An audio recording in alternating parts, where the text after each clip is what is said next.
Hello there, ladies and gentlemen, and welcome. So here we are again once more, and yeah, this one's gonna be good. Now I just need to mute the in-game music here. There we go. Awesome. Hello there, Sniper, how you doing, my man?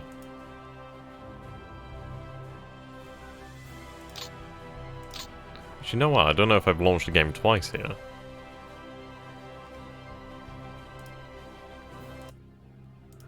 Right, hold on there 2 seconds, guys, just get this right. There we go. And that's what we're looking for. So, how is everybody doing today, then? Just getting everything set up and ready to go, and then we'll be right on into it.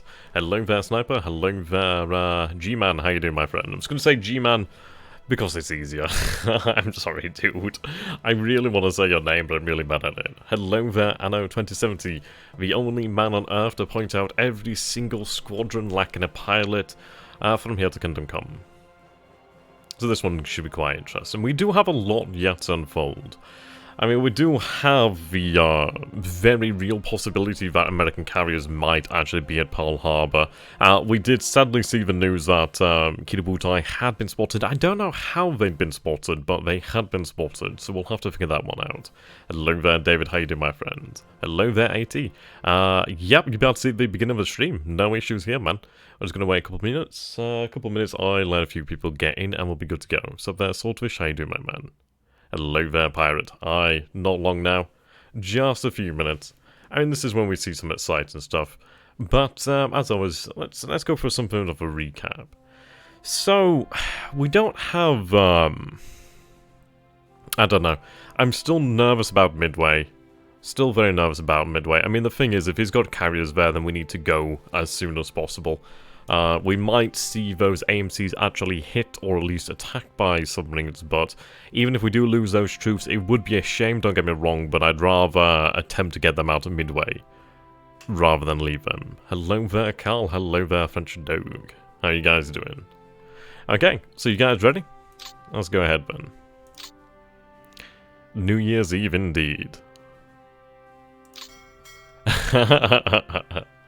I mean, I think we should see an additional 500 or so reinforcements head to Mersing this turn. So we might actually see, some actual bloody torpedo bombers. Am I American? Am I American? I've got some family in America, but I'm not American. Hello there, Commissar Roach, how you doing, my man? Okay, so we can see some submarines there in the Sea of Japan. Well, East China Sea. So we finally reoccupy our base there, which we did lose the Chinese in the early days of the war there. Well, at least the early days of 1941. Right, so we will take those bases there, that's all we need. The Shortlands and Guadalcanal, once they're under our control, we can actually take a look at actually basing some float planes. Right, so let's see here. The patrol boat fails to find the submarine sailfish. We're going to have to take notes of these names, by the way. Where are you from, matey? I'm English. South Yorkshire, England. Right, okay, so we can see quite a few submarines here, but you can see that we are really giving them a hard time. This is at night, but the moonlight is pretty good at 96% there. So we are going to have to continue to give them a hard time. Kamasutra Roach. I know, right? So, Infinite Monkey, how you doing, my man? It's good to see you again. Right, Sea Raven. He may find this area a little bit too hot for him, because at the end of the day, we are able to keep up the amount of escorts. We do have, what is it, about 30 to 40, or even potentially 50 patrol boats that will be active within about a month or so. So what we can do here is that we can actually just throw additional patrol boats into this area. We might take a look at actually using some really poor bombers from perhaps China. I mean, the Sonoyas can actually do pretty, yeah, the Sonoyas actually could do this sort of job, actually. There's about 50 of them, actually. And we could base them possibly in Korea, or possibly even out from Shanghai, and use them in an anti-submarine warfare capability. I mean, there's enough of them where eventually they would, I mean, they'd improve. It wouldn't be a bad idea to use them, but right now they are useful as training squadrons. Yeah, the Irish Sea, right. It's been a while since I've actually been to Dublin, actually. Yeah, I mean, I do love York. I mean, Jorvik, or is it the old name there for York? York is fantastic. And send some potatoes across in the wildebeest if you want. I do like a potato, so yeah, go for it. I'll take out for note. Okay, our forces merging there. Right, SS-36 here. Well, S-36. Ah. Right, so depth charges above the actual submarine here. I think she's out in the deeper waters, which would explain why we had no success there. I think those are the submarines that, sorry, the destroyers that are headed for Tokyo. Okay, quite a lot of submarine action so far, but that is obviously due to the level of moonlight here. Right, periscope wakes, okay. That's cool. Oh, wow, okay. Torpedo miss, but we do see a troop ship here. Okay, come on, please hit, please. Okay, yeah, we're opening fire here with the deck gun. Come on! How can you miss your torpedoes? Oh, god damn it! Ah, that's such a shame there. Okay, so we had a perfect opportunity here to hit a troop ship, and she misses every single shot with the torpedoes, and she gets bully shelled. God damn it, but at least we know there's a troop ship there now. We might have to consider actually, I don't know, we'll have to see what we can do here. We do have a second submarine on the way, but we know there's a troop ship here, so he's either reinforcing Noumea or he's bringing forces out, but either way we need to take down that troop ship. We can't allow that stand. We should have another submarine in that area, potentially today, well, definitely tomorrow. If it's not there today, we'll have it there tomorrow. Oh, did clench a little bit on that one. Yeah, I mean, they're civilian ships, aren't they? They're not slow. Which is an issue. But the thing is, once you hit them, they are pretty well damaged. They're not built for war, are they? Yeah, the long lancers would be fantastic. We do have a second submarine on the way, though, so that's not too bad. It's a shame that we use so many torpedoes, but we do have more chances to come here. He's not going to be able to unload or load everything in one turn, so bear that in mind. Okay.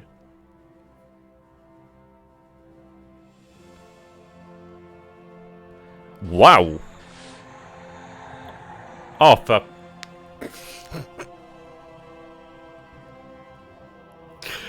Oh, for fuck's sake. Oh, for fuck's sake. You had one job. You had one job. Oh, fucking hell. Ah. That really hurts. It really hurts. Are you going with the Yamato this game? Yep, we're going to have Yamato and Musashi. God damn it, that really hurts. Okay, at least that'll make up for something, though. I'll take that. But it would have been nice to have hit both, or even all three ships here, but at least we do hit something coming out of Suva. And so that's quite good. It's very good we're actually hitting these.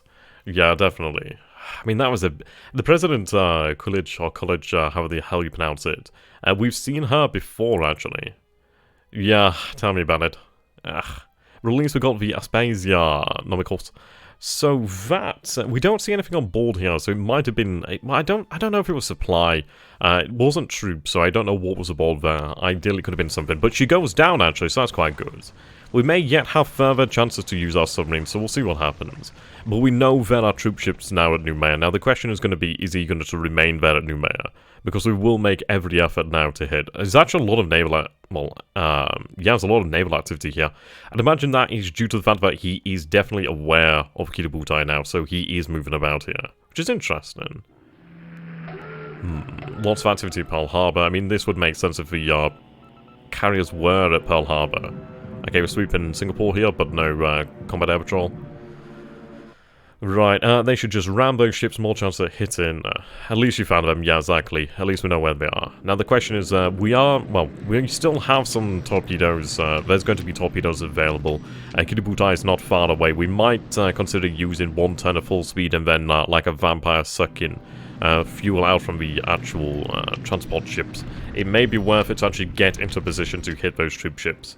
I think the question is going to be, is he going to pull back? We're hitting Medan over here. Yeah, damaging some of his aircraft. That's pretty good. Yes, is he going to pull these troop ships back from Noumea? I don't know. I mean, I think we might have to go ahead and use full movement here. The opportunity is too good. If he's reinforcing Numair, we can't allow it. If he's trying to evacuate Numair, we need to destroy these forces. We'll take a look at the situation. We'll take a look at the range. But ultimately, we need to get there. I mean, a day could make the difference here. That's the actual simple state of affairs. But the raid on Medan's going quite well here. We are seeing a number of his bombs being damaged, and I think we did see some destroyed, so that's not too bad. Are we going with the single bomber raid? I think we decided on a single bomber raid. I think we'll alternate it, is what we discussed actually. Okay, so let's take a look at the success there. So no aircraft were hit of ours, but yeah, that's pretty good numbers there. 8 damaged, 6 damaged, 1 destroyed. Hello there, Alfonso. Good damage there to runway. A few hits on the supply there, that's quite nice. Well, we did find 2 troop ships just outside of Numair, and our submarine did manage to miss every single shot. Well, every single shot and get shelled herself, which is a shame. But we did hit a ship outside of Suva, so that's quite good, and she did go down. And that was a troop transport. Well, no, not a troop transport, it was a transport ship. And we don't know what she was carrying or anything like that. Okay, aircraft operations PM. Right, submarine out there. You can see that we're actually going to be detecting more submarines now due to the fact that we are running ASW operations in Marshalls, the Caroline Islands, and I forget what they call Bavaldoab, but Bavaldoab Islands. Okay. We've not had any reports of a carrier as of yet, but let's see. Return is still young. Airstrikes. Right, those missions being cancelled due to the weather. I wonder if we'll see any raids here from the allies in Malaya. Maybe.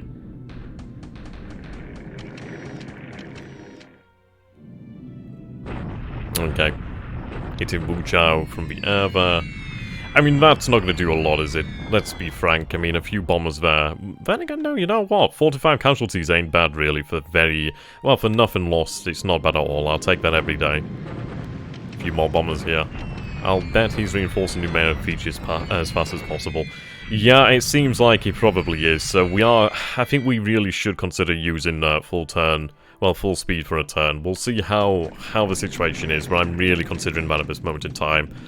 Being able to get into position. I mean, the thing is, we might be in possible position. It depends on what reconnaissance picks up. But at full speed, we'll definitely be in position. It does put us into a somewhat difficult position, as we don't know what the allies might have in the area. But the troop ships are protected. Well, the actual landing convoys are protected. Right, not much in the way of airstrikes there. Interesting. Hello? Oh, please hit, please hit, please hit. Come on. Come on. Oh, okay, at least use your guns. That's fine by me.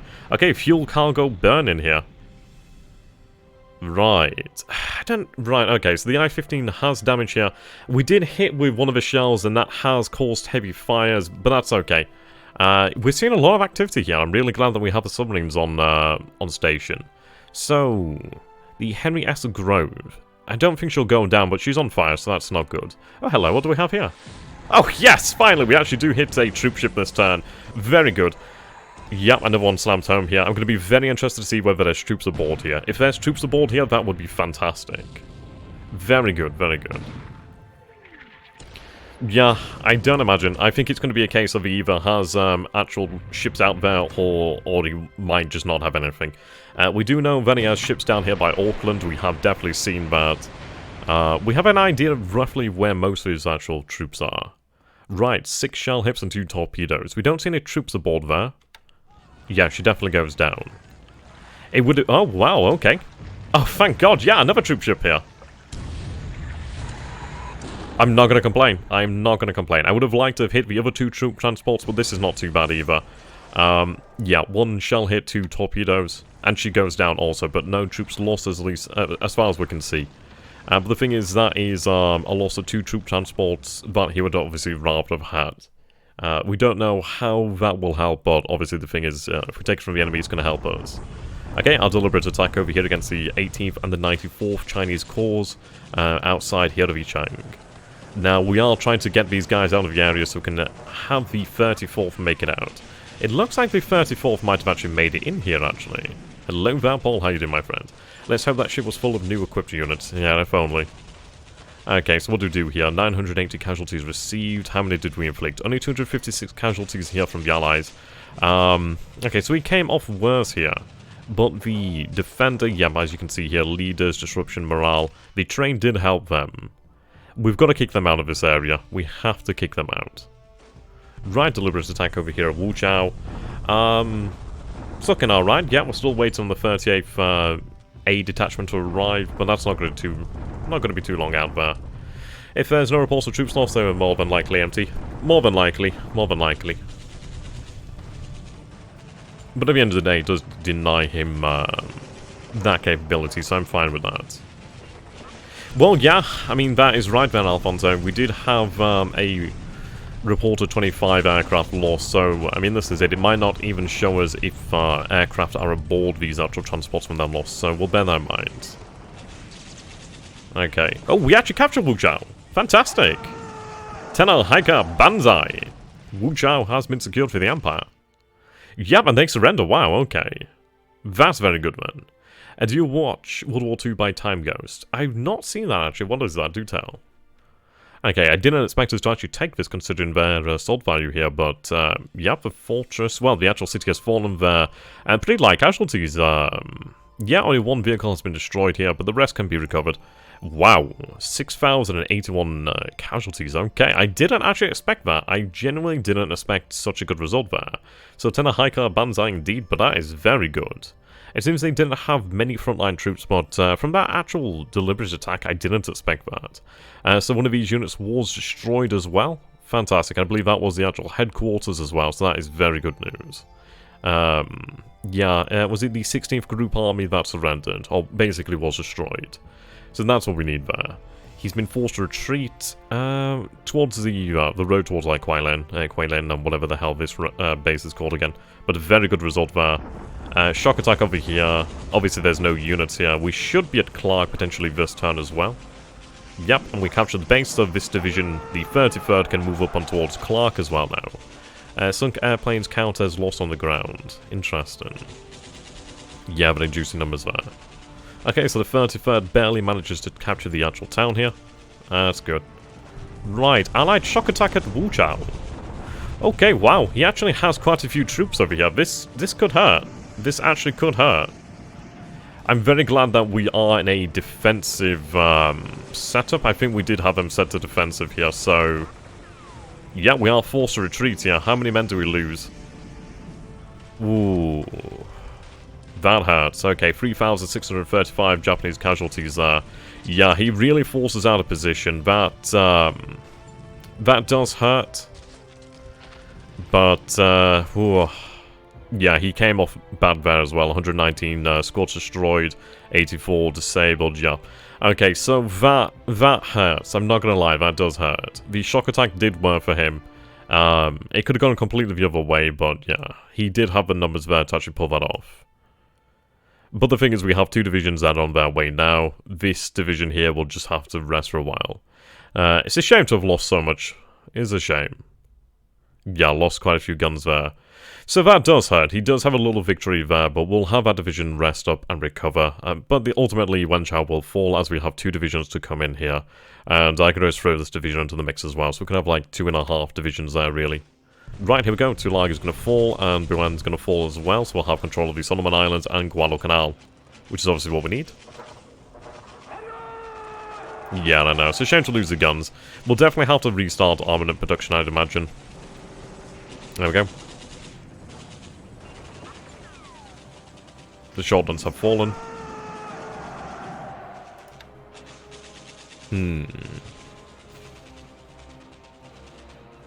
Ah, there we go. Wake has expanded fortifications. That's good. Cameron Bay has expanded her port, and Alo Star has expanded her airfield to size 6. Very good, man. Use political points and transfer headquarters of the depleted units. Where should I have them transfer to? That's the question. So actually, in some ways, a quiet turn in terms of actual action, but in terms of what has actually happened, this has actually been quite a momentous turn. We've had a lot go on here. There's actually been a lot happening. So we do have a lot to take a look at and really understand the situation at large.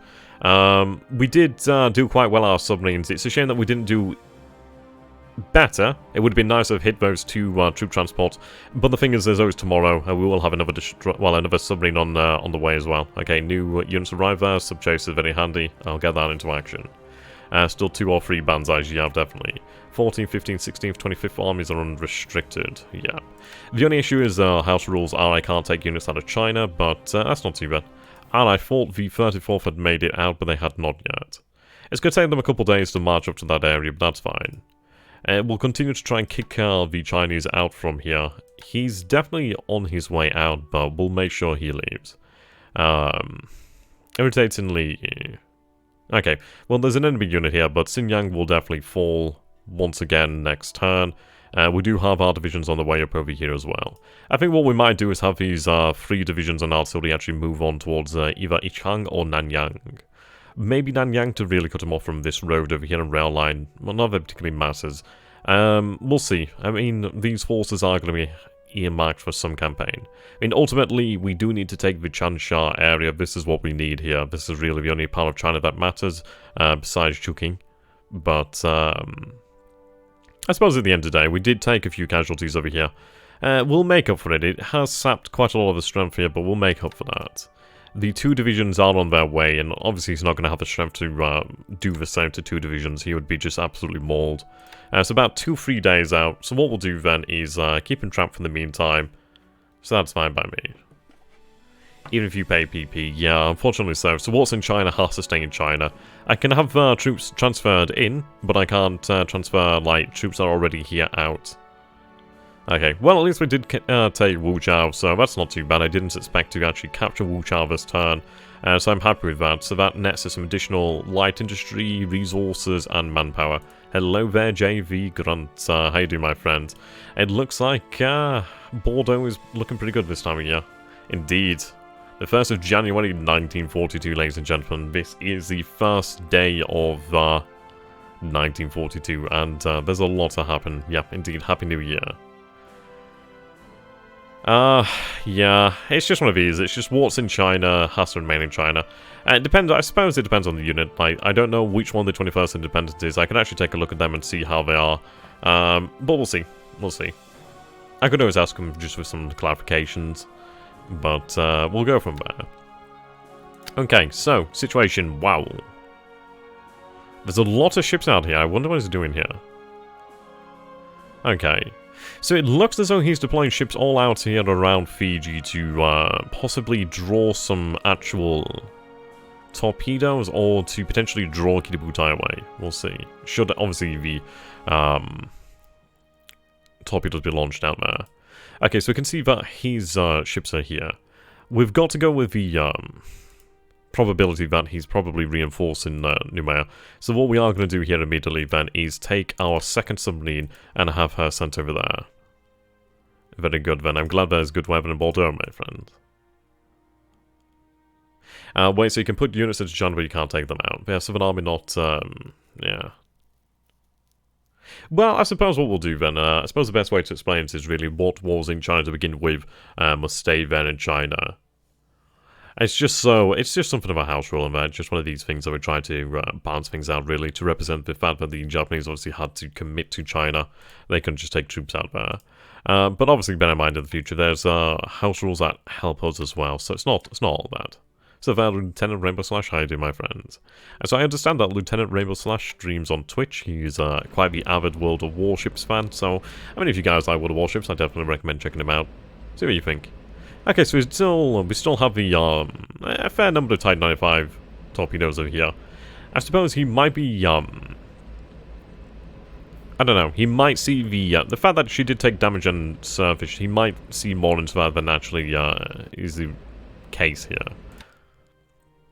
That's fine. She could remain on station here. So what we are going to do then, we might even consider a port raid here. We might actually use these submarines to attack the port itself. It might be worth it at this point. It looks as though there is a... Okay, so we can see there's at least a light cruiser here. It might be ideal circumstances for us actually to launch something there. Okay, Kitabutai is here. Right. We are closing in as well. We do have the Fiji cover force, which is only a couple days out here. Fuel's going to be a little bit tight over that way, so we are going to have to bear that in mind. these forces moving in as well. What we are going to do then is, I'm probably going to have, it depends really. We do have 2,700 troops there. Did you sink something? Yeah, we sank a few ships actually quite nicely. How many days will the task force need to get to Fiji and those islands? Yep, you're welcome there, Rainbow Slash. Okay, so let's take a look. So tomorrow, if we were to head out at normal speed, we would be just out of range. Yeah, I think we might be able to actually go for a port raid over here, considering that there are quite a few troop ships over here, and transport ships in general. There is a warship, but I think maybe it could be worth the actual risk. At the end of the day, if he's reinforcing Noumea, we do need to stop this, or if he's trying to evacuate Noumea, we need to, of course, stop this once again. So it might, yeah, it might be worth the risk. I think this is a scenario that's probably worthwhile. It's a shame, really, because obviously, had there been no warships, it obviously would have been a perfect scenario, but we never have perfect scenarios. We just have what is probably best, or second best, really. At least it's not the worst case scenario, so we can definitely make something of that. Okay. Now, we didn't actually engage any warships down here, but we can see there's an APD, a heavy cruiser, and 2 light cruisers over here. Okay. That's fine. I mean, we might even take these submarines, actually, or at least take one of them and have them head north to Noumea, but I don't think they'd arrive in time.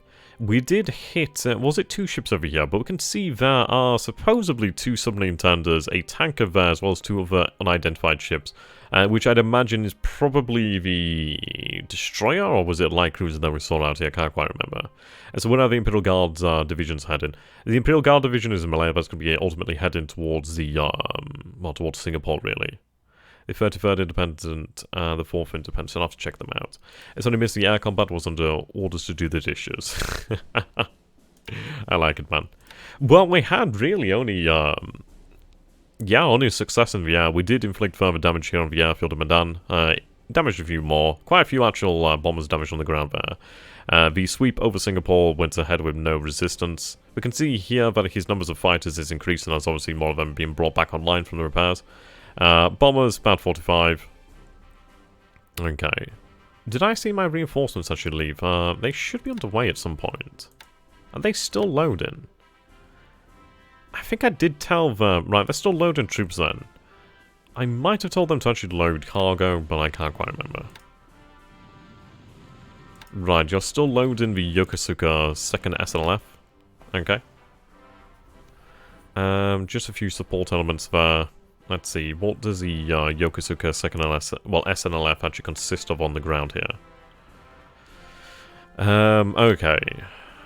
2 vehicles, 19 guns, 182 other, yeah, like support, really.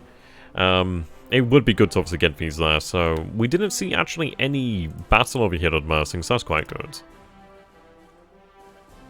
Okay, disruption 10, fatigue still quite high, obviously. These guys, yeah, but ultimately we did have a turn there just to get a breather, so that's not too bad. As you can see, the assault value has increased to reflect that. Now, we are using more supplies, so we do need to bear that in mind. Right, I'm concerned about the American carriers. We actually do have an idea of where they are. I don't know if it's been confirmed. Right, there's a heavy cruiser there. That could be an American aircraft carrier. Now, what we have to bear in mind here is the fact that we did have a report pointed out, actually by Carl, to me not too long ago, that we did actually see in one of the previous streams an actual report actually indicated American carrier presence over here by Pearl Harbor. I think that was around about the time that we did see a heavy cruiser. We did see something down here to the south as well, but we missed, and we did see something over here as well. So it very well could be that this heavy cruiser has actually been misidentified and very well could be a carrier. Which is quite the possibility. The unrestricted divisions, 33rd Independent starts in Nagasaki and 4th Independent starts in Osaka. Oh, yeah, if they're not in China, then I can send them wherever the hell I like. Then I golden some monks, man. And Singapore shall fall soon in time. Take your pills. Right. Didn't he detect Kitawutai a week ago? No, he's only detected Kitawutai yesterday. So you only detected her when she was over here at the Duff Islands. So we're only, yeah, I mean, let's take a look at this. So if I was to actually run this at full speed, for example, we could be just a few hexes out there from Noumea. I think it might be a case of it's worth the actual fuel used over there, but we'll really decide on that one.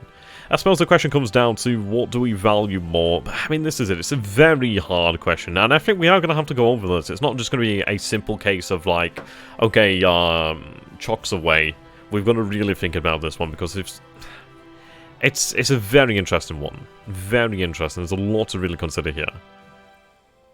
He would have known where they were when they hit Midway. Yeah, he knew where they were when they hit Midway, but he's lost sight of them since then. There was quite a lot of time in between. Oh, very good. Okay, so our AMCs have managed to get away. That's fantastic. Okay, that's very good. Right, they're out in the open ocean now, so I can actually give them a direct order towards Wake now. I suppose that's just the way they're going.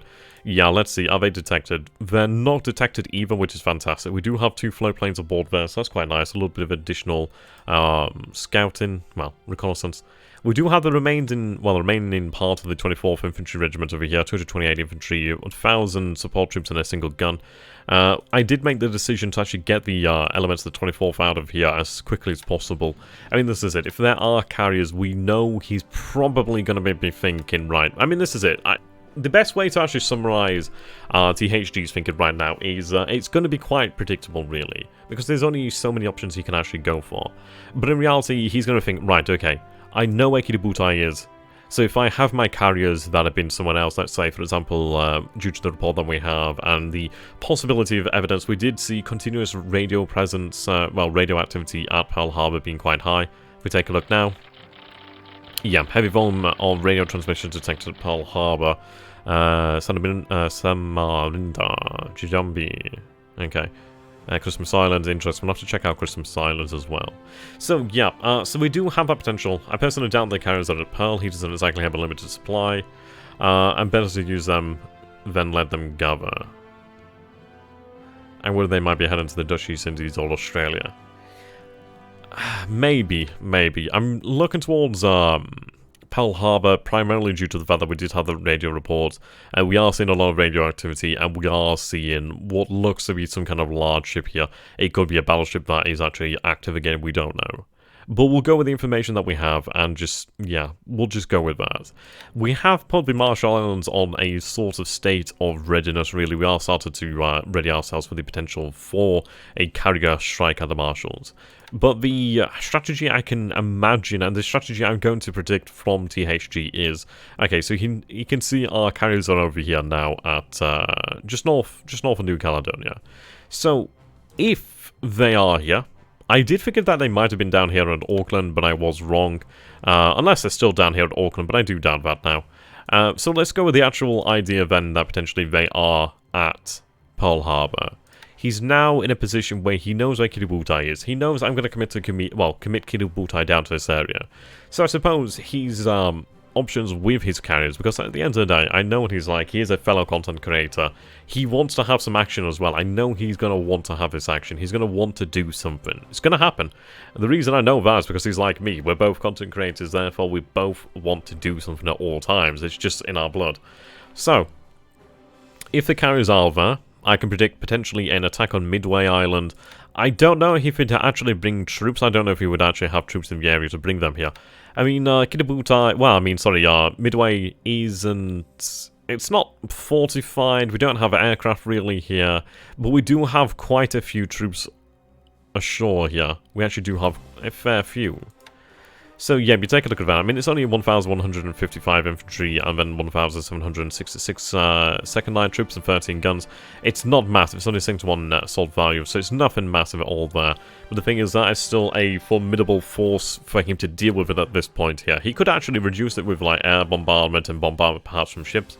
But unless he actually has the amphibious forces to hit Midway, he's not going to be doing anything. He'll hurt me, but he won't take the island back. So what I can then say is potentially hit Midway first, or he might ignore Midway and strike on a beeline towards Wake Island, which is probably going to happen, depends. He knows I do have ships out here, he knows I'm doing something here. But ultimately, I think he's going to be taking into consideration of attacking the Marsh Islands, which I could really, I could expect that. I mean, I would agree with that. I know the Marsh Islands are vulnerable to a degree, though we do have, at the moment, 2 naval bomber squadrons, which he is going to be aware of, more than likely aware of that we have naval bombers here. Now, the good news is we have been moving over the base force over here to Wake Island. I don't know if we can actually run naval bombers here with torpedoes. We can definitely run naval bombers. We have a size 3 airfield, some pretty good airfield there. We do have an increasing amount of aviation support and just support in general, as well as the actual, SLF. So we actually do have a fair size force here. Single destroyer and destroyer tender there. So at least a little bit of support there in form of a destroyer.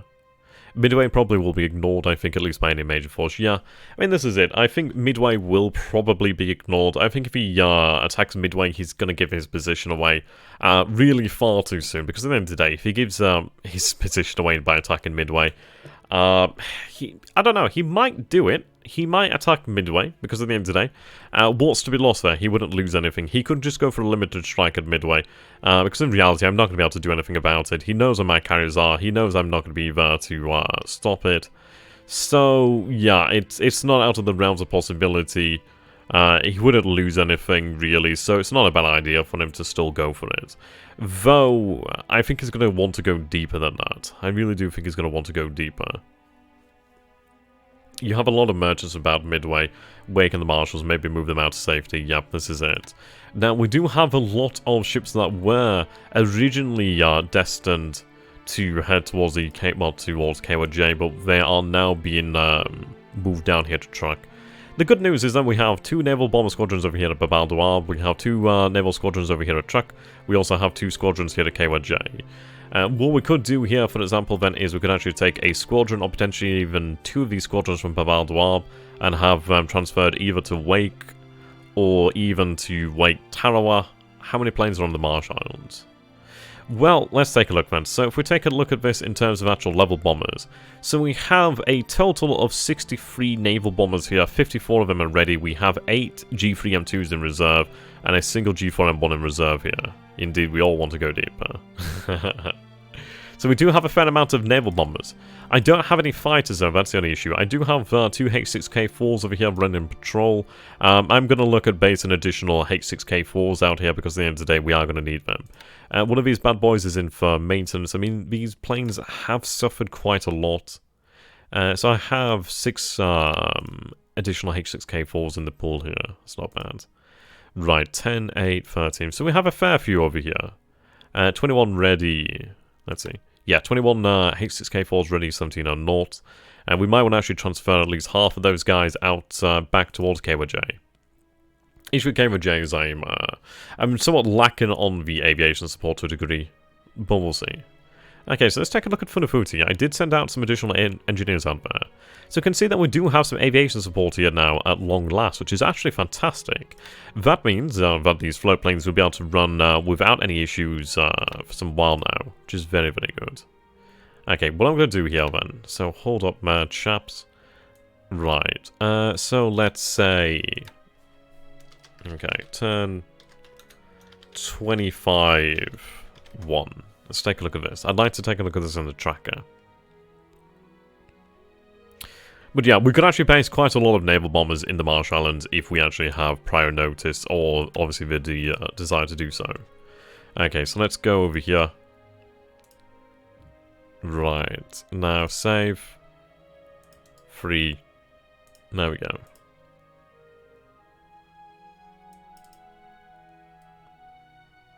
Get rid of this one here. There we go. Track will open up a new one here. 003. Save. And a go. Okay. I see two possible actions by THD at this moment. Either he will use this knowledge of your location to do a hit and run somewhere, or to get into a possible position to wreak havoc on your Dutch East Indies campaign.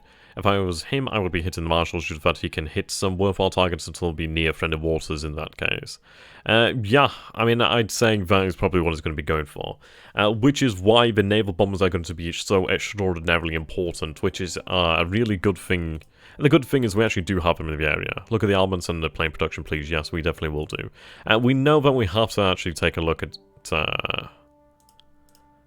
restarting armament production.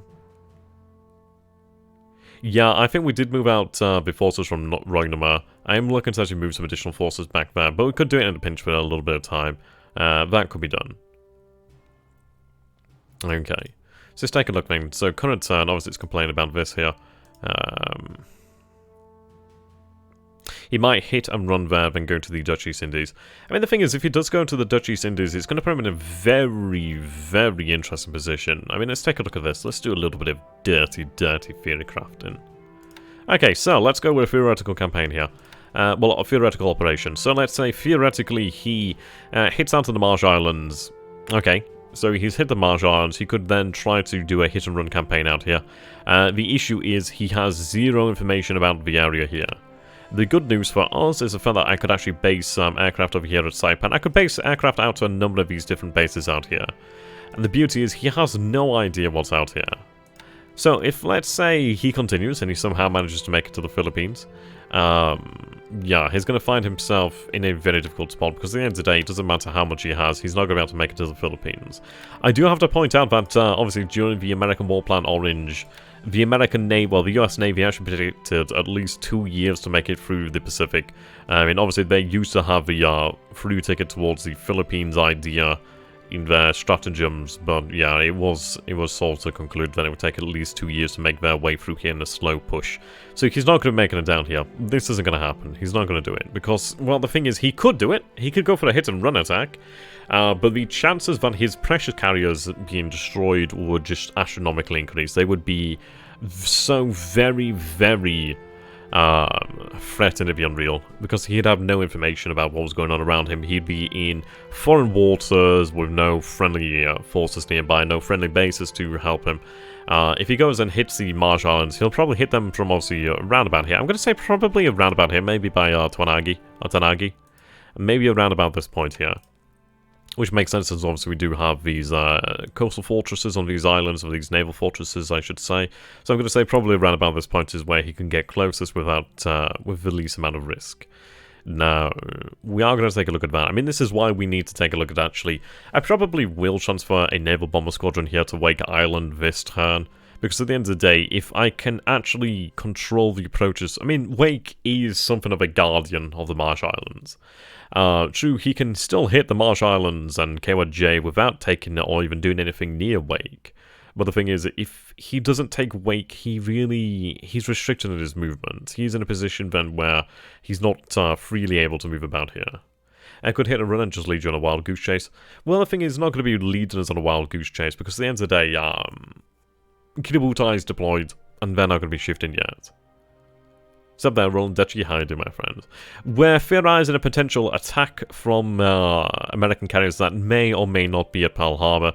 They're probably not at Pearl Harbor, but I'm going to go with the evidence that we do have, which indicates that there is something. Definitely something at Pearl Harbor. So we're going with that possible theory.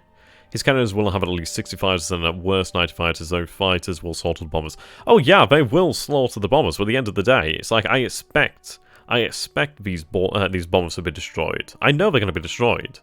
But the thing is, I can overwhelm him, and at the end of the day, he could shoot down 99% of our bombers. Easily could shoot them all down. The thing is, though, one of these bombers make it through. He's fucked. He's absolutely fucked. Except when they're not using torpedoes because they're on ASW patrol, but at the end of the day, that doesn't particularly matter. I wonder if they're not being effective because I'm giving them... They should use them anyway. Well, there we go, we'll see. Yeah. Okay, first subs in his wave approach. We do have a few submarines around here. We have one... I think this guy's out of fuel, boys can give him some fuel. I do have another submarine over here, which is ready to go, the RF-67. I'm not doing too bad, my dude. Really happy to be back on the turn. My finger's actually kind of on fire. Yeah, I was cutting up some chilies earlier on. And, yeah, I don't know what it is. It's just obviously the chili juice. The chili juice is all over my fingers. So they're kind of feeling hot right now.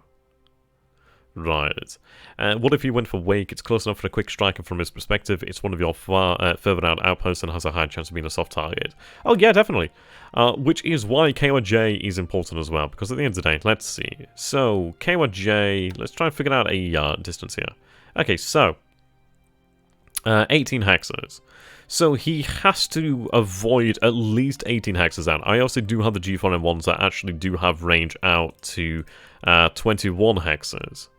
So as we can see here, anything within this distance is a remote possibility of us actually being able to strike.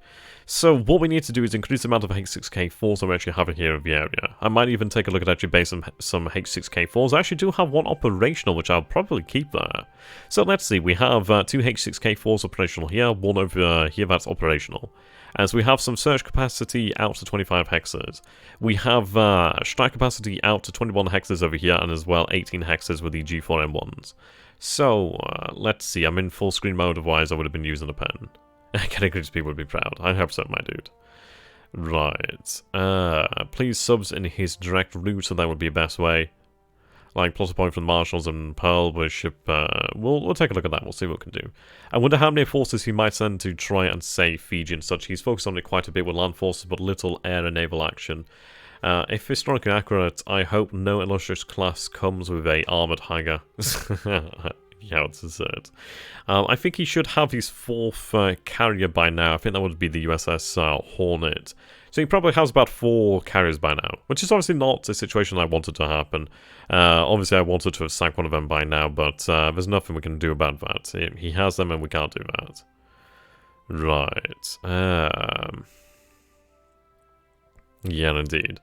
Right, okay. So, Longlands will likely... He would like you to regret those words. Indeed. Right, let's take a look at the situation at Wake. We do have the last of the base force arriving over here, which is about 1,400 troops there. In a pinch, I could even send the Chichijima special base force. It's not the entire thing, but I could have it sent over there to actually ready it.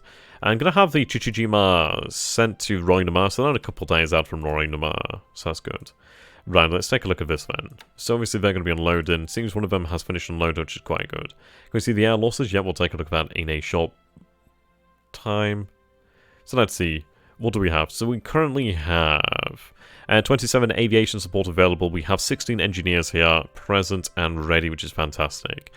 We are going to begin building up fortifications here at Wake Island as well, which is going to be quite good. Because at the end of the day, these fortifications will help to reduce the amount of damage that might come from the air as well. We don't have a huge amount of supply, but we are building up the amount of supply here. You can see that we actually have a stronger troop strength here at Wake than we do at Midway. Less supplies, however. Right, so our first H6K4 is operational once again, and this second one wouldn't... yeah, it's going to take a little while, but we'll get you in the air. We'll get you in the air. Let's see, what is the actual plane looking like? Has no fatigue, so yep. What we'll do then is send it out 100% of the time. We need to try and, obviously, look after them to a degree. But there's no fatigue. There's no fatigue on the aircraft, so we're going to get that son of a bitch airborne. Pull out your ships if you think it's coming, it will help at the end. We will do to a degree. I mean, it's not going to take us long to actually pull out. Have you converted any AKs to AKTs? No. I've been converting ships. I've converted some, or at least we do have some conversions underway over here in Japan. But I've not converted any to AKTs. Not yet. I might look at that in the future, but for now I'm somewhat sufficient in troop transport capabilities. Could Midway also be a target for the same reason Wake, but even farther down closer to his allies? Yeah, I mean, Midway could definitely be a target. I mean, Midway is one of these targets where, at the end of the day, he could just sit off the coast in Midway and just bombard the ever-living shit out of it if he wanted to. But, like we discussed, unless he actually has troops there to take the island, it's not going to do anything. It'll hurt. Granted, it will bloody well hurt me, but it's not going to stop us. It's not going to take Midway back. It's going to hurt, but that's about it. It's absolutely about it. So it's a question of... in reality, what I think he's going to do here, I think he's going to skip out Midway. Because at the end of the day, he could hit Midway, but all he's going to do is hurt my troops there. They have enough supply, and there's a decent number of them to actually hold the island. We have a light amount of flak. I don't think there's anything to shout home about. But the greatest danger that Midway presents is the fact that it would actually reveal his hand. If he reveals his hand too early, then he's going to be thinking, right, okay, Kiributai might turn around. He might transfer forces from somewhere. He might do that. And we will do that, granted, not Kiributai, but we will transfer forces. So, I don't think he's going to attack Midway. I think he's going to make a beeline, more than likely straight for Wake. I think he'd look to actually hit Wake Island before hitting KOJ, because he's going to see Wake out here on its own. An attack in Midway would be wonderful. The internal CV location would be far... Yeah, definitely. That's exactly it. If he attacks Midway, he's given us the information. He's given us absolutely everything we could even dream of. Even if we don't see any carriers, we can take a look at the actual names of the squadrons involved and we'll know. We'll know what carriers are more than likely there. So that's something to bear in mind. We'll also know roughly his strength. We'll also get lots of information. That's the best thing about it. Yeah. Wake is too deep. I mean, Wake... I think he's going to probably come around this position. I reckon he's going to come here. I think this is probably where he's going to be heading. He might head down here to the south, but I doubt it. He might even head down here towards Tarawa. But the thing is, I mean, this is it. This could be the other option here. He could actually set out straight from Pearl Harbor and past Johnston, as we did see destroyers out that way, which might be Basin. But he's still going to be near KYJ, which is still going to be in potentially striking distance. Now, Tarawa is receiving additional engineers. We do have 24 engineers up over here, and we are building an airbase as quickly as possible. So I wouldn't be able to actually run torpedoes probably from here, but I could still run level bombers in a pinch. Obviously not yet, as I don't have the actual airfield. But the thing is, he might not consider Tarawa, because at the end of the day, it is closer to it's closer to Kiributai. I don't know. It's a very interesting thing. He also doesn't have any information about Tarawa. Our supplies are on their way towards Noumea and New Caledonia in general. Yeah, only lightly escorted, so I would like to actually give him a larger escort. I might even have them merge with this force over here, which I probably will do, considering it's got a base force over here, it's got a lot of fuel. Yeah, we'll have these guys merge.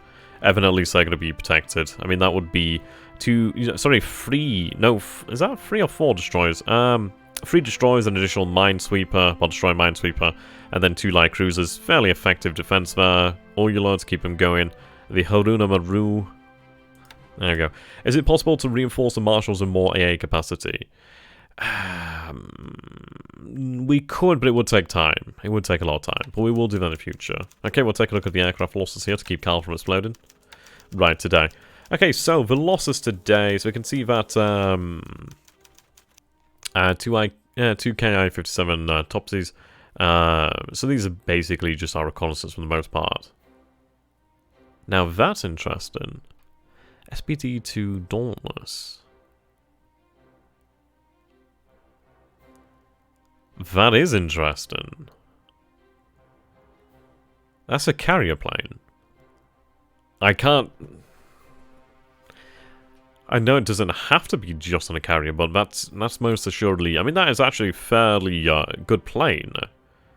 If that's going to be anywhere, that's going to be more than likely on his actual carriers, or at least near.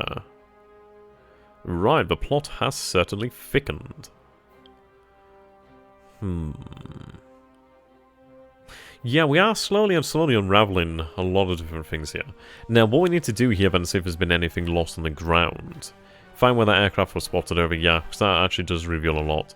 I'm not seeing anything destroyed on the ground here, so I don't think we sank any aircraft in that actual...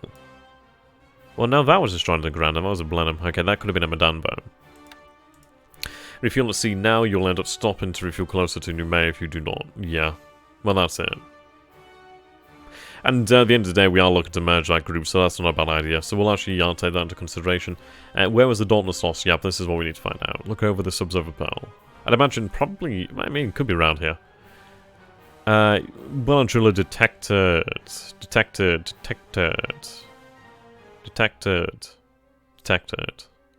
wow. Non-detected, okay. And I'm quite happy about I-18 being out here by the French frigate Shoal, because obviously she has only like light munitions available. She really only has the deck gun and 2 torpedoes. But at the end of the day, it's good to have something out there just in the time being, just in this pinch. Right. And someone rewatched it trying to find when it was shot down. Operational losses like that can happen even transferring from base to base. There's no guarantee it was even his carriers. Exactly, yeah. Where are his carriers? This is what we'd all like to know, but we're going to say possibly here. Let's take a look at the operations report then. This might give us some information.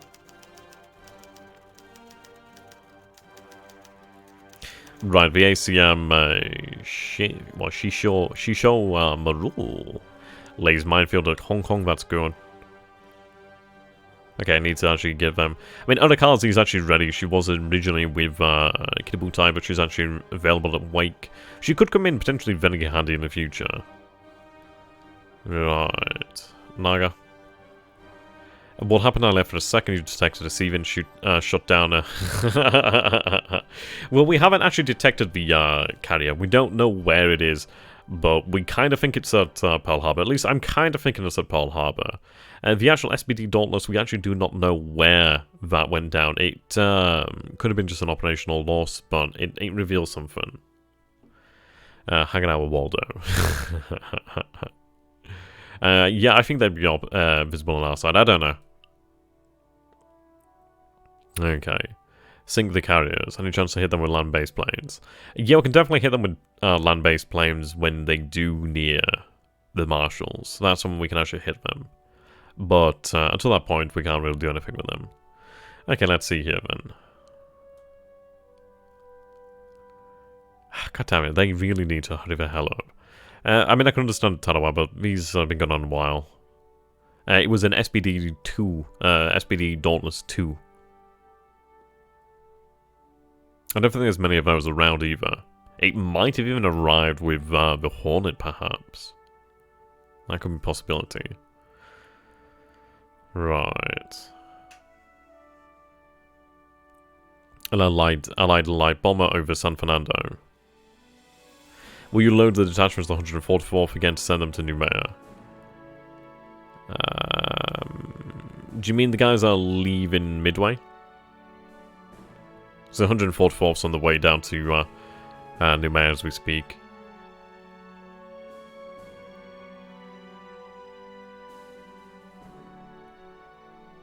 Right, G4M1s are doing quite good over here. You can see they're really, yeah. Thing is, they're not actually really hitting, but that's understandable. Obviously, they don't have a lot of ASW experience. Can you look at the signal intelligence? Yep, we'll take another look at it in just a few moments. Don't worry, my friend. Okay. Followed by PBY5 Catalina Tsuva. Okay, that's good information to know actually that is a PBY5. And I down that report, I think that's just our E13A1, E13A1J can actually detect in our own ships. Takakazi, Allied floatplane near Marie. Yeah, grounded Kawaja in Tarawa. And transporting the 6th base force to Tarawa. Baker Island, some supplies there to Baker Island. Transporting supplies to Chichijima. I might actually have a G4M1 squadron. Yeah, I think we'll take this G4M1 Betty squadron, actually transfer them to Kyushu or potentially Nagasaki and actually have run ASW in that area. There's a good number of them actually, and they do have long range, so they'd actually be quite well suited for it. Okay, SOC 38 is receiving supplies here. 15 for RGC. Okay, beginning loading. Okay, quite a few captures this time, which is quite nice. Some devices have been upgraded. Okay, that's good to see. Yeah, we also have our forces arriving back at Canton soon enough. Okay, so, supposedly 2 transports sunk over here. Obviously, these guys aren't really anything to shout home about, but still, every little helps. The Aspasia Namakos is something that I was quite interested in. Let's take a look at that. Actually, I'll take a look at the signal intelligence thing quickly. There we go. Pearl Harbor. I mean, I do want to check out Christmas Island. I do want to check that out. We didn't see anything down here. We did have one of the other submarines send, well, head back over here. But what we'll do then is actually take one of these submarines and head over to Christmas Island and take a look at it. Okay, the 2 detachments that captured the island this turn. Oh, right, okay. Right, now I get you. Yep, I mean, with Buen captured and Tulaga captured, at least we have control of the Solomon Islands and Guadalcanal. I'm half tempted to actually run some reconnaissance. Yeah, I think I probably will run some reconnaissance from track over here, the G4M1s, perhaps even the G3s.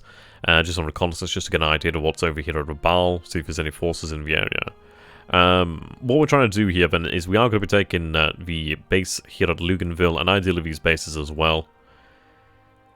I need this information. Absolutely need this information. We can see there are some transports over here, cruiser mine layer there. Can't see anything by Brisbane. I mean, Auckland, there's lots of ships about here. He's definitely moving on a lot of forces. Now, we do catch him in an interesting position here because at the end of the day, he has a few warships down here. So we can see there's at least a heavy cruiser and at least 2 light cruisers down here. An APD, I think that might be like a troop transport destroyer or something like that. I can't remember exactly what the allied APD is. And hello there, Richard York. So, ladies and gentlemen, Richard York is the fine gentleman that I will be facing tomorrow in the latest Matrix stream, where we will be playing close combat. It might very well be Gatewell to Khan. The Rafa Khan, I don't know how the hell you pronounce that French city, but yeah, we'll be playing tomorrow. So if you guys are going to go ahead and check out Richard York's channel on YouTube, he's really very good at close combat. He does a lot of great content, actually. Nice guy, he's pretty bold in real life, he's pretty awesome. And you know what, I think he might be my father in real life, so thank you very much for that, Daddy. That's probably the best shout-out you're going to get out of me. Okay, so... yeah, we'll try and get those guys moving again. I don't know, we might leave a small detachment there, but I think it's one of these things of what use is it. But we'll keep them there for the time being. I don't know, we'll decide on that one. It might be worth just loading them right back up, considering that is a lot of infantry. And these guys could actually be used to actually take combat potentially, depending on the actual resistance there. Okay. The submarine tenders over here are quite nice targets. I would very much like to hit those if possible. So many words to read on this game. Yeah, it's worth it. Oh, it's actually pronounced as Khan. So like the Wrath of Khan. You had plenty of hair. Exactly, had. But no longer. It loves it, really. It likes a good tussle of the old invisible hair. Okay. Right. So let's go ahead. What the hell are we going to look at again? You know, fuck me, I forgot what we were going to look at. I genuinely forgot what I was going to look at. But I will carry on. Right, so our troop transports have made it out of the Philippines, then that's good. So they're on their way back to Nagasaki. I was going to have them made ready to actually load up and move around. Yep, Grudge Match version 2 tomorrow. The Bloodening. Okay, well this is looking pretty good. AS is very likely to be fog of war, potentially so, potentially so. But there's supposed to be a tanker out there. It's more than like a cargo ship, as you point out, but it would be quite nice to actually hit it. I mean, if it is a bloody submarine tender, I would be quite happy. We can see here that, yeah, we have 3 divisions in a Devil's Triangle out here in the Philippines. So the 16th Division is in the most dangerous position right now. Now, currently, they're going to be set towards defense. The thing is, he's either going to attack us outright, and he might even do a shock attack. This is the issue. So it's going to be a scary, scary time. But if he does shock attack, we will probably be able to take him. Oh yeah, ship losses, that was it. We'll take a look at that in a moment. Okay, but at least our 2 divisions here, the 33rd and the 4th Division, are going to be able to move up now to Clark ASAP. They're both 4 to 6 miles out, so they'll be there in about 2-3 days. Let's take a look at the actual terrain. The terrain looks to be clear from here. It's jungle over Clark. We might be able to make some good progress from over here, so we might be there in about 2 days from this base over here, potentially. But we are definitely moving out. Yeah, he has good detection. He is more than likely aware of these 3 divisions now, so that's going to be quite an interesting thing for him. Now, we are making okay progress in the Philippines. We haven't really had much in the way of setbacks. I think we could have done things better, but obviously my experience of the game has significantly increased since we first started playing, so this is it. It's like one of these things of we could have taken this faster, we could have done things faster, but I didn't have the experience there, and we've had plenty of opportunities to learn, hard opportunities to learn from our mistakes, so we'll take it when we take it. It's not going to be long until we take it anyhow. Let's take a look over here then. So it's not as 1,000 troops there, the cannon detachment's still in position. They do have a fair amount of fatigue. Obviously, I can't rest them as of yet. I'm still waiting on their reinforcements to arrive. The Tanaka detachment or Tanaka detachment, it's just taking fucking forever. I can't believe how long it's taken these guys to move. I mean, this is the issue of this bloody terrain here. Regret moving them there, but oh well. I do have the SNLF. There's only about 300 of them. Let's see here. I do have elements of the Naval Guard. I may have the Naval Guard actually begin moving. Let's see here. Another element of the Naval Guard. 81st Naval Guard. The only other element is over here at Naga. Where the hell's Naga?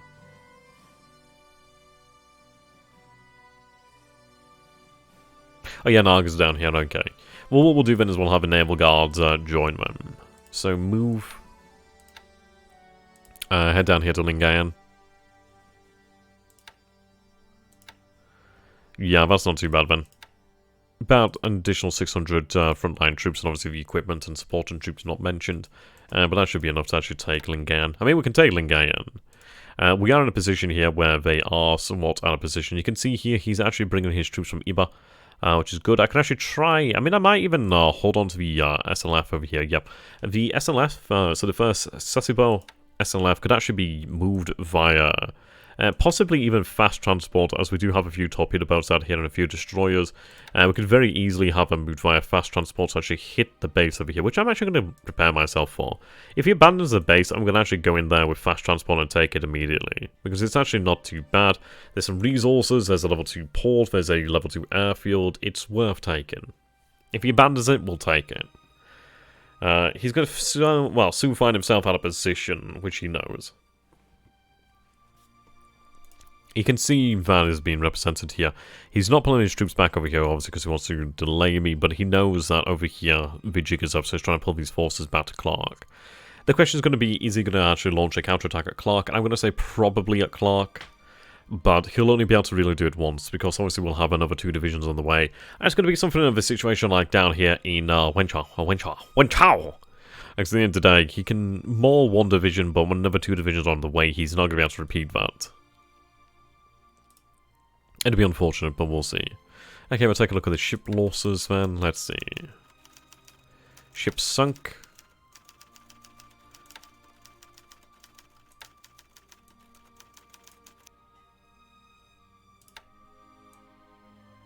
Okay.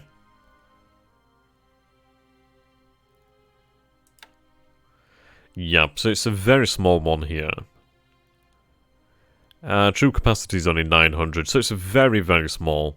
But at the end of the day, it's still nice to destroy them. They're actually worth a few points, which is surprising, actually.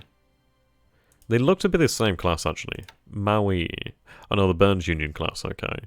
Yeah, so they're absolutely tiny, they're not worth very much, but at the end of the day, that's still 1600 troop capacity that he no longer has now. At least troop transport capacity he no longer has now. So that's worth remembering. We can't really underestimate the fact that that is actually quite useful. So, yeah, I'm still happy about that. I can still make something very useful out of that. So, don't get too down in the face. Let's take a look at the Aspasia. I love the name of this. Okay, so this is a Euro M cargo class. Decent cargo capacity. Her tonnage is only 4,222. Sorry, 4,220. She's not the largest beast, but she's still something that was quite nicely hit. So at least that was deprived of an additional cargo ship out there. She's a Commonwealth ship then. Interesting. So she must have been probably from Canada, actually. Maybe from Canada.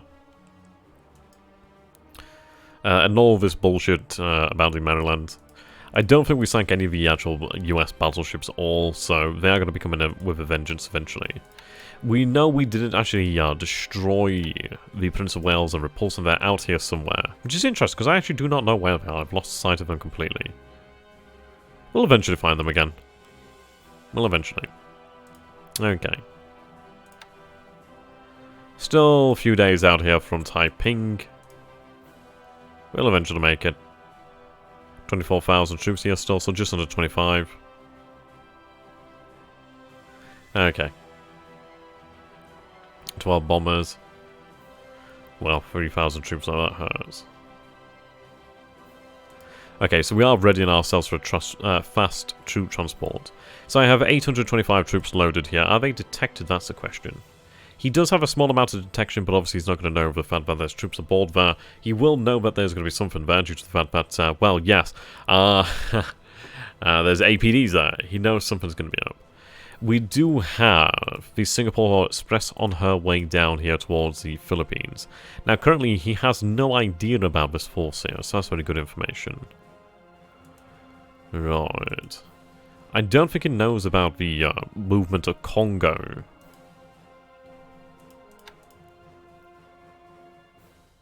Yep, he has no information here. That's good to see. So you can see that we have the Brunei Express over here.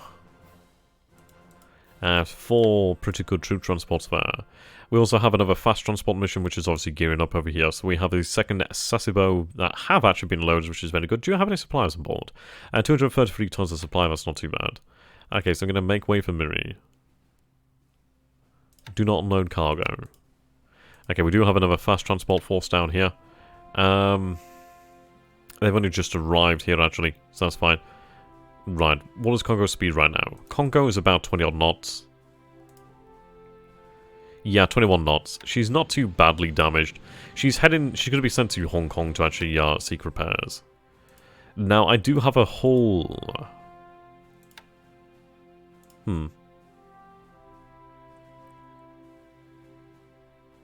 I don't know if I can get my troop...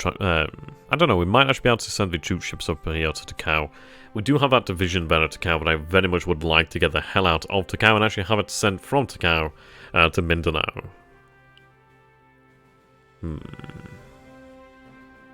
Yeah, detach of the AKs. We will do. The only reason it's there is because it was detached from Kutabaru.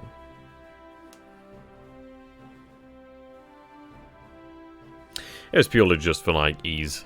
Yeah, speed of the AKs make it more likely to be hit. But yeah, we'll detach it right now, then. To be honest, I could have her head into Camaran Bay, potentially. Or I could give her her own escort. But let's see here. Retire... Well, sorry, service... I'll give you the 2 capable ASW destroyers there.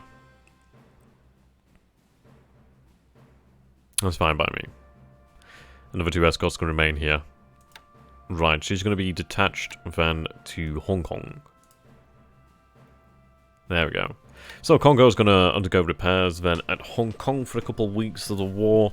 Eventually she'll be made ready for battle once again, and I'm feeling her loss actually. I'm feeling the loss of Haruna. Would have been amazing to have had Haruna as well still, but hey, we've had to learn those really hard mistakes. I do find this interesting as a unit here. We have some decent information about the garrison here. I do wonder if he's actually moving this into reinforce or what, or is he moving it down here? Hard to say. We are nearing Burma now. Okay. And also we're not really committing much to Burma due to the fact that I'm really just concerned about other factors, really. Yeah, looks like he's still moving his units out of here.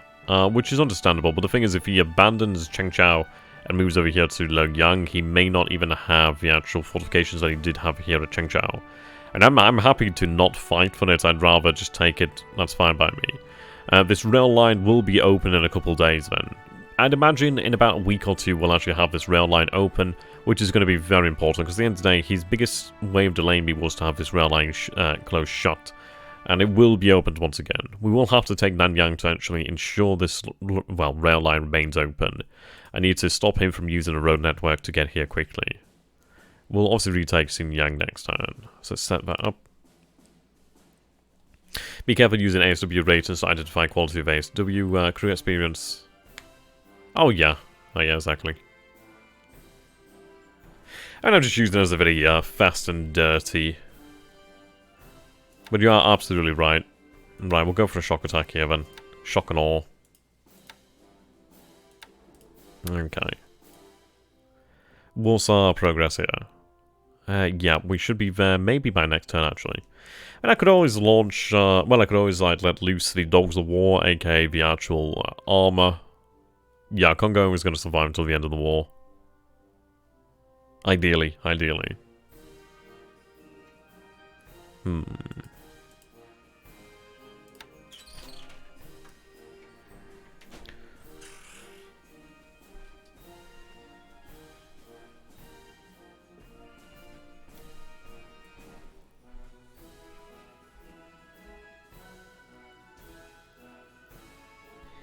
If you say, let's say, sorry, if you say conquer all of China, maybe it's a northwestern part, so you're allowed to pull out units. Yeah, more than likely. I mean, obviously we'd have to discuss that, but it'd have to be one of those where we actually do win China before we can pull troops out. And I don't know whether if we made it down to the south, whether we'd be able to actually have the troops march on the border. Maybe. I'd obviously have to double check when I just find that information out. But it's something that we'll ask, and obviously find out the actual information there.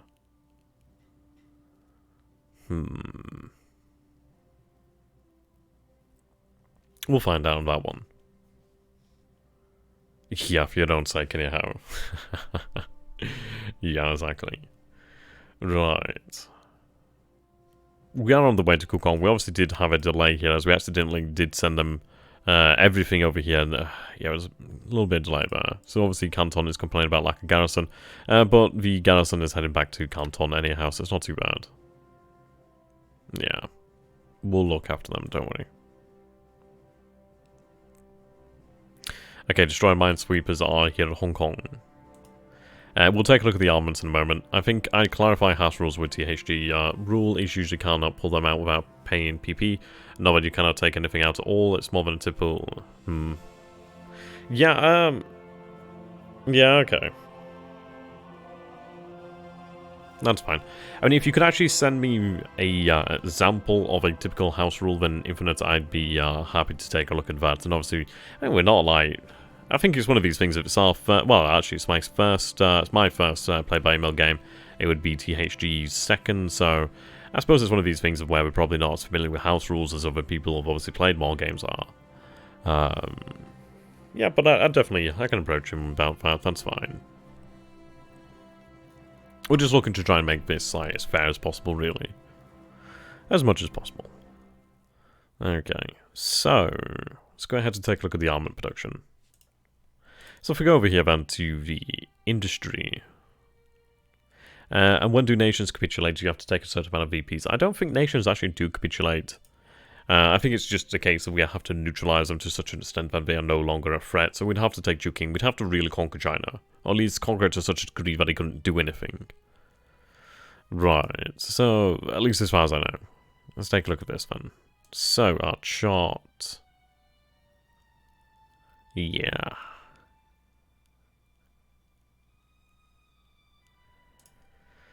Report here then. Right, naval. I thought that was armaments then for a moment. Oh no, it is. Yeah, okay. We'll restart armament production then.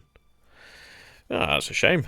I suppose that's what happens when obviously we lose such large numbers of men. But we'll begin the operation. Well, begin the restarting the armaments production. Hello there, John Murphy. I can never catch your streams nowadays. I have no free time to watch them live. Oh man, that's a shame. Thanks, John, very, very much for watching. It really does make a big difference. And you know what? It's like, I do appreciate each and every one of you who actually does stick by me and actually joins me. So, at the end of the day, this is not just my series. It's not just me and THG series. It's a collaborative experience for us all, really. At the end of the day, you guys are almost as much as the Admiral as I am. So, thank you, mate. I hope you have a good day. The house rules typically just so you cannot leave political boundary of your unit's headquarters if it's restricted. So 21 independent in Shanghai can be moved without restriction, but Manchukuo troops cannot go to China. Ah, right, okay. Well, that's good to know. That's good to know. Yep, I mean, I'll definitely approach him about that one. We'll have a go about that. See how that turns out. Right, so we have to begin the armament production once again. That's fine. Let's just take a look at the chart. Do I have to choose a Chen? Chen? Press 4 and look at the numbers. Yeah.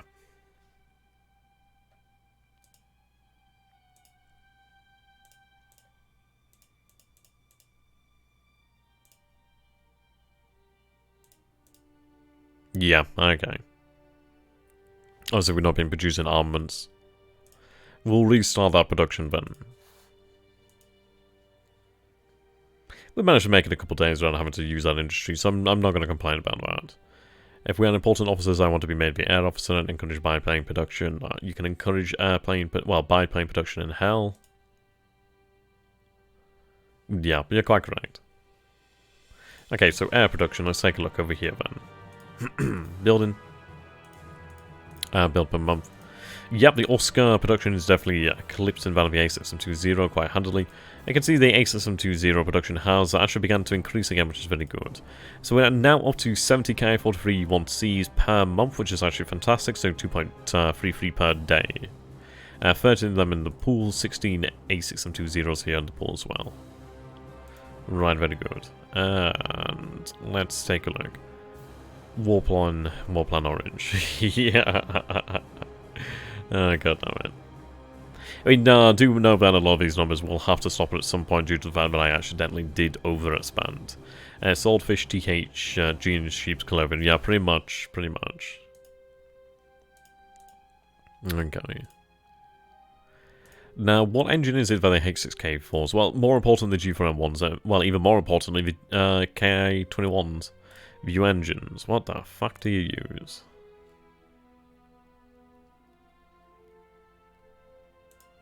I think I might have to go to the engine plan. I forget how you do it now. Plan pop-up, okay.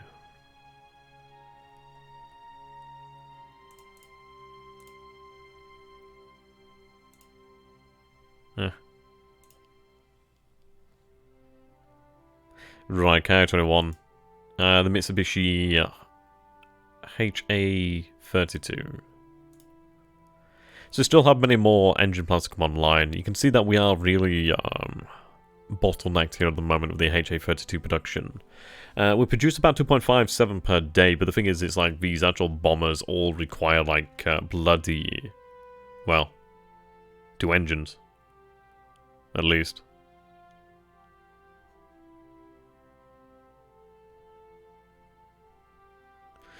Yes, we are definitely a little bit bottlenecked there. So that's the good news. Obviously, that production has increased, and it's not increasing as fast as I'd like, but it's obviously on the up and up, so I'm not going to complain too much about that. I mean, I will complain, but you know what I mean. 35s, we actually do have a fair amount in there. Okay. 34 productions increase, and we do have 16 planes here. There's not really many values in the HA-54 at the moment. I do believe the Tojos will be using that, so we'll definitely need that. You know, this is what I really love about this game, is like having to get into this sort of detail. I fucking love this shit, man. Oh dear. Yeah, we are lacking a few planes. Just a bit.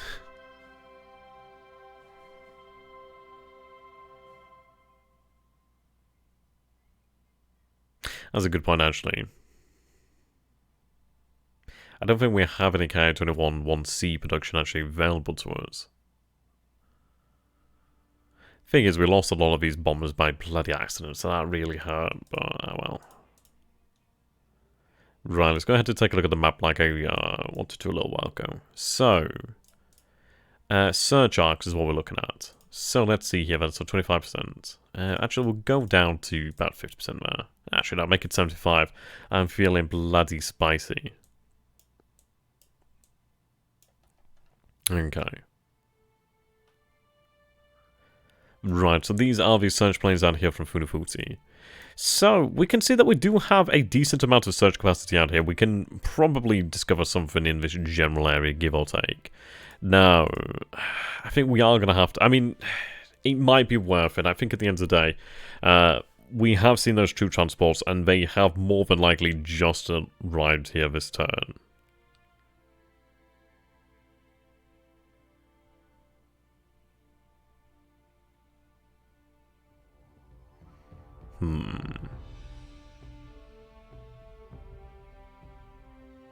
Yep. I don't know. I think it's going to be worth it. I reckon we could probably get away with it, but we'll have to see. You can tell you like something when you hear multiple syllables. Yeah, man, I like that. That's cool. Okay. Right, well... Can you guys actually see this? Because I'm just seeing the black here. Can you guys actually see the screen or something?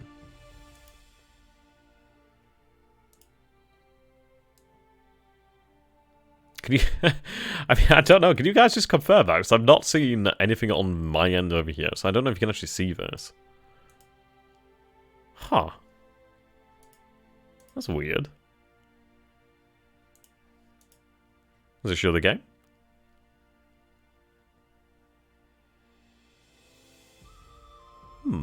Yes, okay, that's weird then. That's very weird. Huh.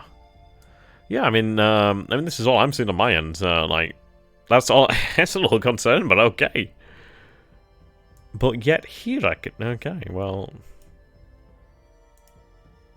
Right, there we go. Yeah, I'm like looking into the infinite. Odd, very odd. I'm not going to complain. Yes, no, yes. Oh dear. Well, I'm glad you guys can see it, because that actually would have been really, really interesting if I'd have been talking about everything for an hour and 25 minutes and you guys just had it. Just, I don't know, I must have been very good at actually describing the situation if you guys couldn't see it, man.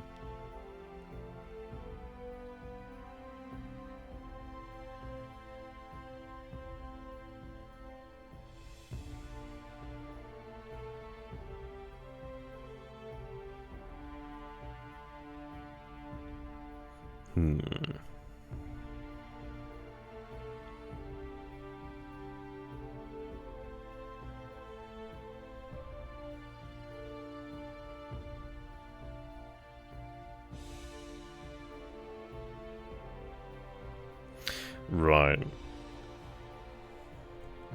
Okay. Yeah, some stuff like that, I don't know.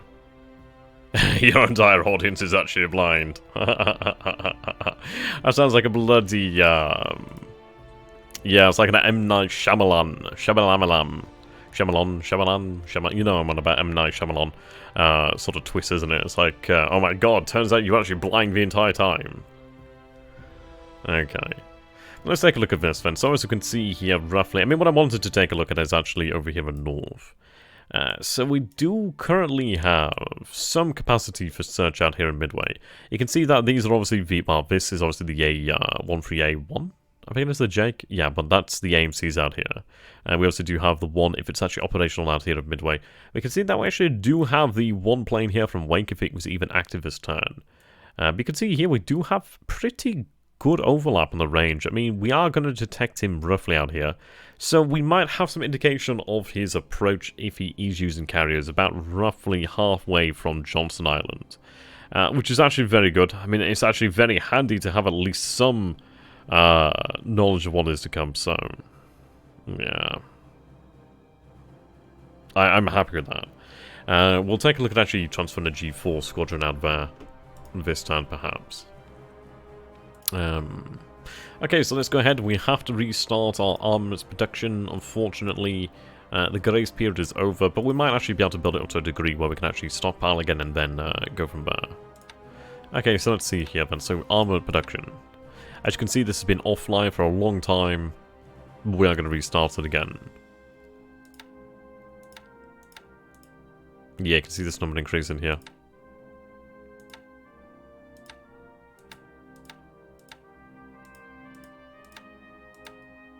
There we go. So we'll be producing there about 620 points of armament. Which is not going to be enough to actually fix the situation, but obviously it'll be needed. I mean, vehicles, only 155 points there. It's complaining like hell about the lack of vehicles. Which I find very interesting, because we haven't really lost that many vehicles, have we? But I suppose it's just trying to feed the hungry war production. Okay.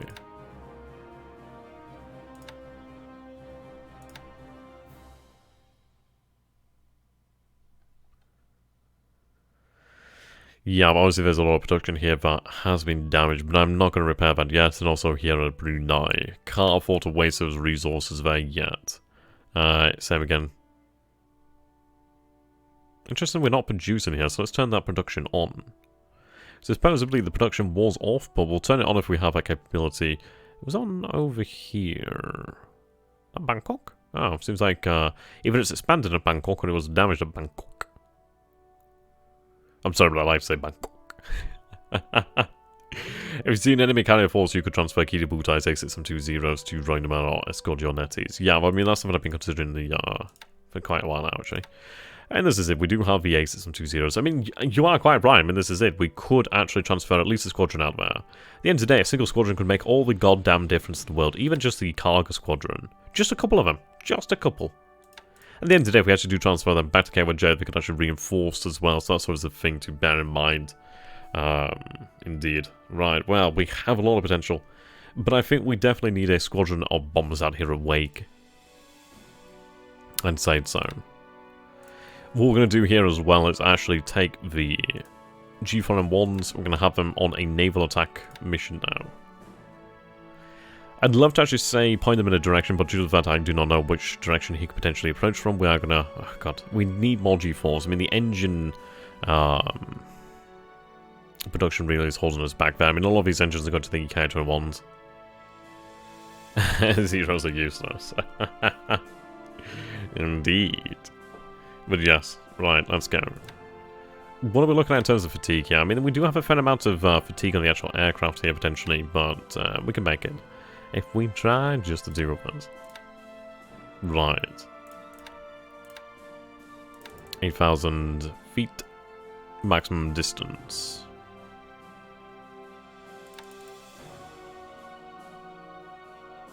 You are right. You're absolutely right. Right, 30% of them on search. I mean, this is it.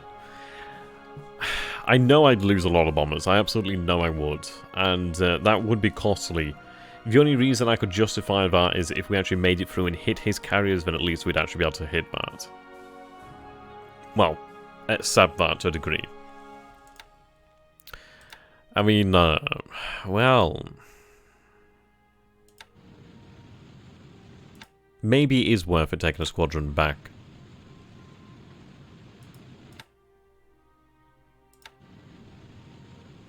I do have the 24 A5 M4s over here, but I actually do plan to leave some A5 M4s over here at New Maya.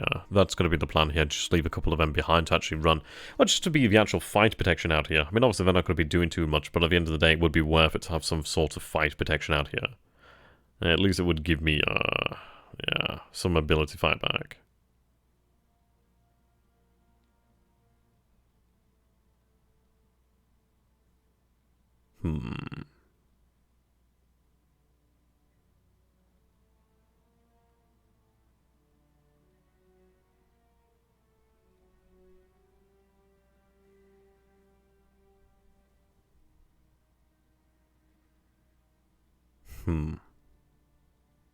Yeah, it's just really hard to think about. There's so many options here, this is right alone.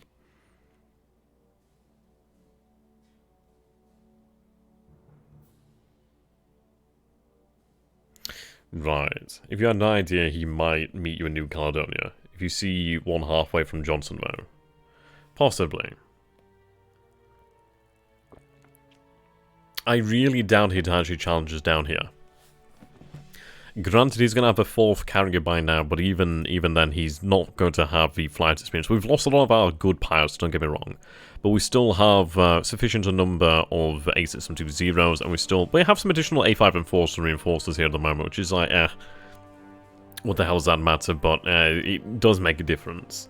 We do still have the vast majority of our bombers, and we also still have that advantage over him. We still do have good crews over here, and we still have another 2 flat tops.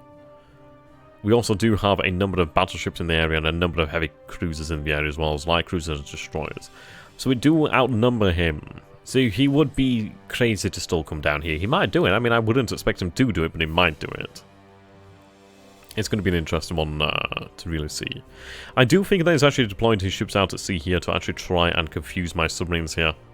I'm very glad that we did hit one of them here, but we'll see what we can do. I think we'll shift... I mean, I might shift more submarines down here. I think at the end of the day, we'll shift them around, but we can definitely see that he's trying to move troops either in here or out of here, so it seems like we need to do this. In his shoes, I'd see your A672's losses and your Pearl Harbor losses, and conclude my best shot might be to hit you there. Absolutely. Right, let's take a look then. So if I was to send a fighter squadron back home, I suppose I might send the cargo squadron home.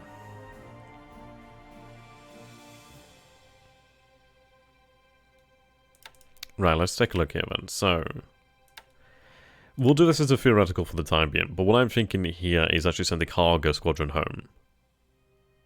The Hermes Eye. But it's also slow as fuck, and I doubt he'll actually use it. Let's see. I could always divide the unit, but I don't think that's worthwhile. Could you make it back home? You could actually redeploy to KYJ right now.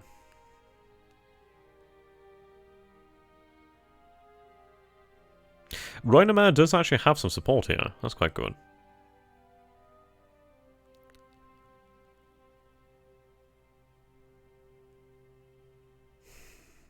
See, the issue is we'd not have... I mean, we still have good coordination, really. We'd still be within 1 hex the actual air headquarters, so that's not too bad at all.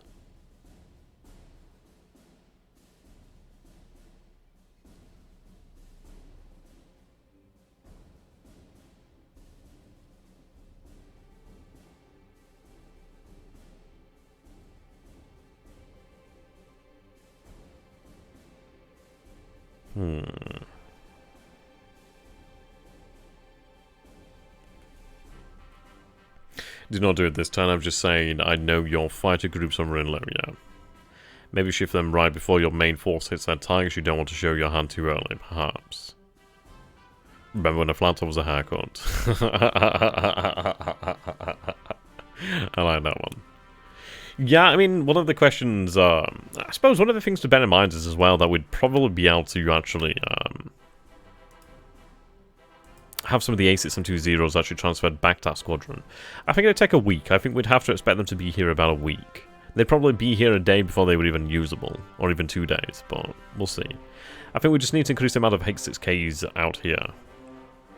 Definitely. Yeah, I do expect CVs. I do expect his character to come playing. I am really expecting that. I'm not going to discount it at all. I know he's going to be doing something.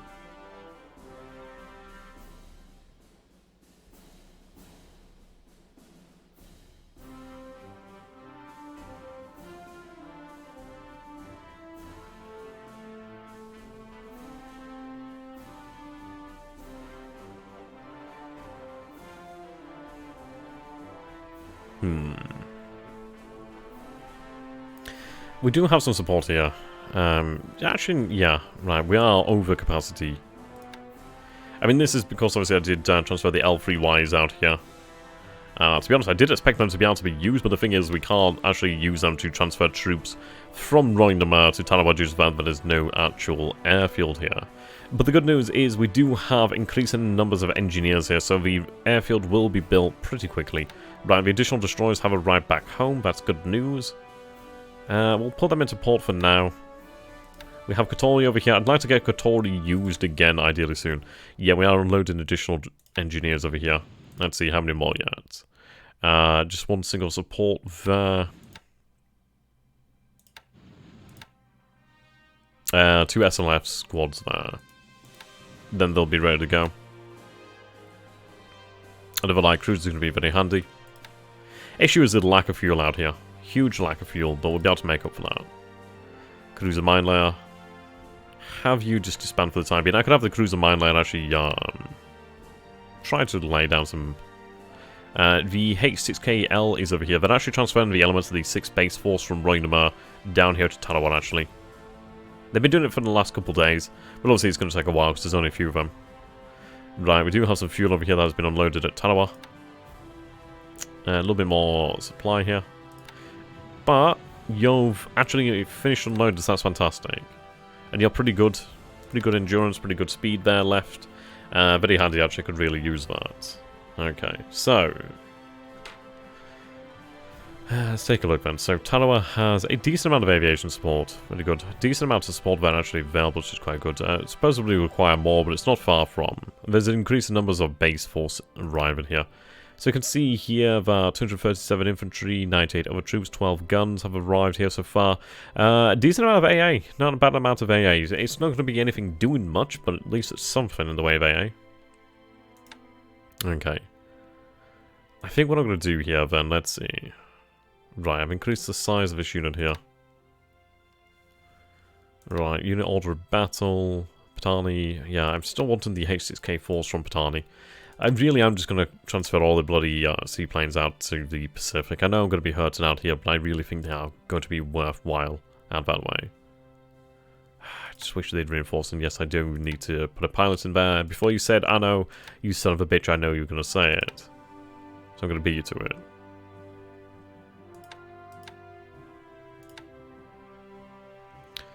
Right, so they're still undergoing repairs. It's going to take friggin' ages, but at least 2 of them should be potentially ready again tomorrow, so that's quite good. I really need that. I need to actually combine these squadrons once again so I can actually divide them equally. We'll have them in time. You're ready to be transferred back to Zuiho. So back to Zuiho you go. There we go. That's what I see. Right, let's take a look over here at Talagi then and Buen. Yeah, I reckon we are going to have them loaded back on board. There's a little bit of fatigue and etc. there. I mean, we could have just... Yeah, I mean, this is not shy. This is like...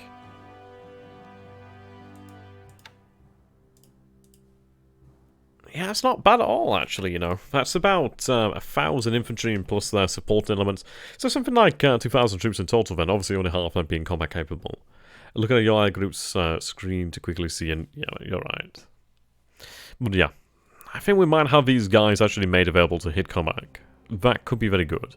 And of course, I could always hit Rabaul, but I don't think I'm going to gain much from taking Rabaul. I think I need to really concentrate on New Caledonia with as much force as possible. At the end of the day, these troops over here could be very useful. Right away. Right, combat. Let's get you loaded back on board then. Good news is you can dock here. That's fantastic. That's going to really expedite. Now, we did put them on full speed to make sure they actually landed, which is a shame because obviously we wanted to... Yeah, by THG. Oh dear. Yeah, we wanted to make sure we arrived in the area. We didn't know what was actually present, so it's a shame that we had to use that fuel, but at the end of the day, it meant they arrived. So I'm not going to regret that.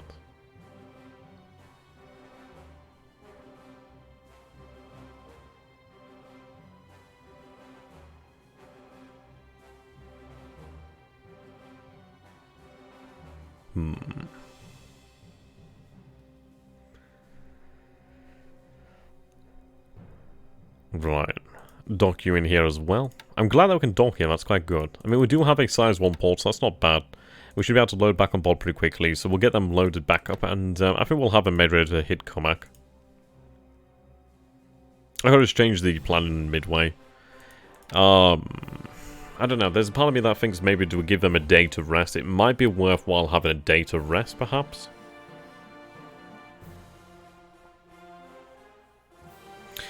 But then again, time is of the essence. I do want to give them a day to rest because at the end of the day, it's going to be hard for them to actually recover that disruption and fatigue, as they're not going to have any chance to really stop once they are committed.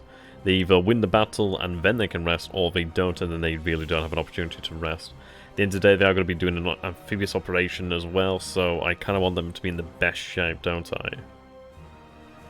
I think when it comes to Comac, it's not going to make much of a difference really, because once Kiributai is on location, he's not going to be able to reinforce Comac really.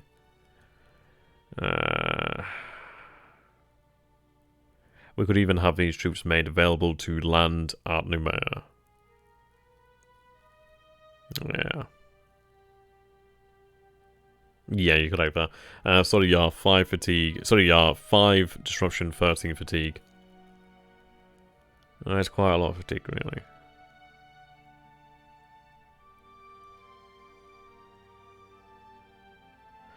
I know they're not particularly high, but it's one of these things that I don't want to get stuck there and then being in a terrible position.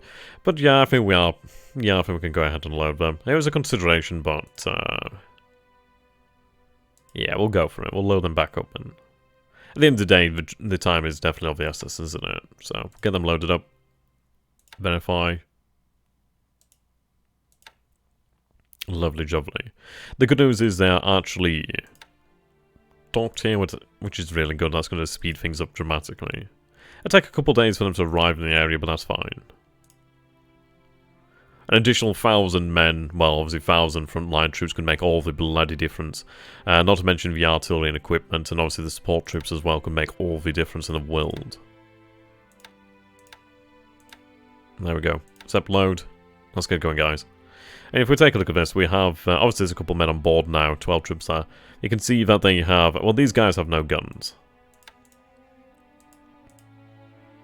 But these guys have 7 guns.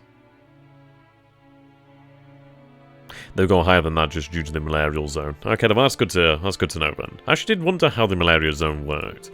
But that's quite good, actually. That's very good information to have.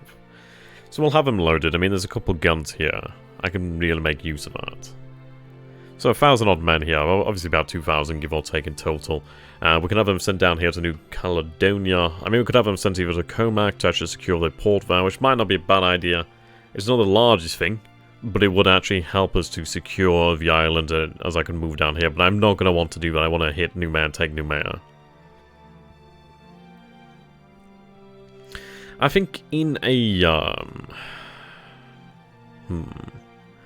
I think we've actually arrived at a very good time, really. Because I know there's a lot of activity here, and I think that is really, morale 94, experience 80 means they'll fight out of proportion of their AV. That's fantastic, man. Yeah, I think we have arrived in the area just at the right time. It looks as though his troop transports have just arrived at New Caledonia. I mean, there might be more, there might be less, but whatever they are, they have just arrived here this turn. Now, we do have a lot of surface assets in the area. I mean, you take a look over here, see, here we have the Fiji cover force, which consists of the Nagato and Mutsu. I mean, the Nagatos are the best we have right now. They are the true line battleships that we have right now. They will be outclassed by the Yamato and Musashi, but they are the best that we have right now. So these guys, well, that and the Fuso, but these guys are bloody sledgehammers here in the area. You take a look at that durability, that armor. These guys will pack a fucking punch. 8 guns there. Yeah, they're great. They're gonna come in so handy someday. So, the good news is I can actually have the Fiji cover force actually cover the actual landings here. I mean, it's a shame that they're all out of position, but that's not the worst situation. Actually, is Kiributai detected? Okay, so it still has detection over Kiributai. How is he detecting them? That's what I want to know. How the fuck is he finding me? Right, we're looking for Task Force 1 here. We need to find Task Force 1, we need to figure out how they are being detected. There's actually not that much here. How the hell are they being detected? Huh. That's what I want to know.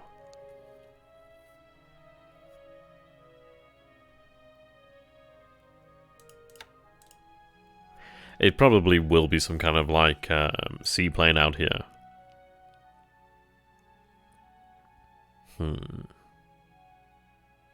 I mean, it could be that they're using their radar systems, obviously. That I don't know if the PBYs have radar. Not sure on that one. Maybe. But he's definitely detecting me, and I'm going to say probably, like, by seaplane. The good news is we did take those islands. Catalina's most likely, yeah, more than likely. Question is going to be, like, are they based out here? But we can actually run reconnaissance over all 3 of these islands and actually figure that information out. I mean, he could actually be running from Suva, more than likely, which is obviously within...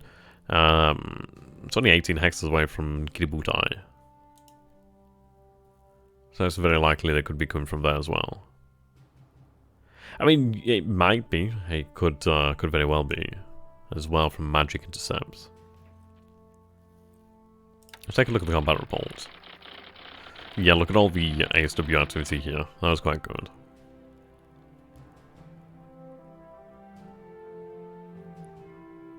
Ah, such a shame. If we could have hit these ships, that'd have been fucking amazing.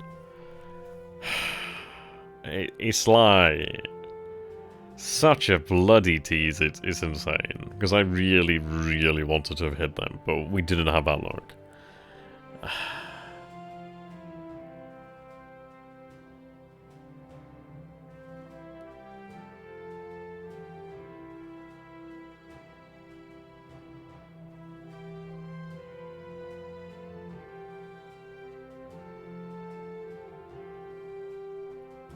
Yeah.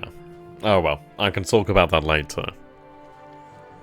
At the end of the day, we have them in our sights, and we'll be able to hit them next turn. I'm going to have to quickly check on the amount of torpedoes in one of those submarines down there, but I think we'll be okay. What I want to see here is when we actually took the bases. I don't think we did take anything. Yeah, those, those are the multiple syllables again. That's a good hit. Yeah, pick up. I don't think she went down, but she's on fire, quite heavy fires there.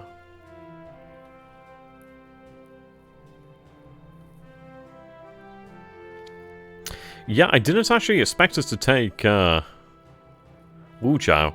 I mean, we did take quite a few casualties here, but obviously be able to replace them. She bloody well is a lucky ship, that's what annoys me. Any base report on a base force can host host range 19 Catalinas, so every base within 19 hexes could see it. Yeah, definitely. Which is why we've been trying to take out a lot of these bases here. It was always going to happen. Always going to happen. Yeah, I really did not expect this. That was a total shock. Alright.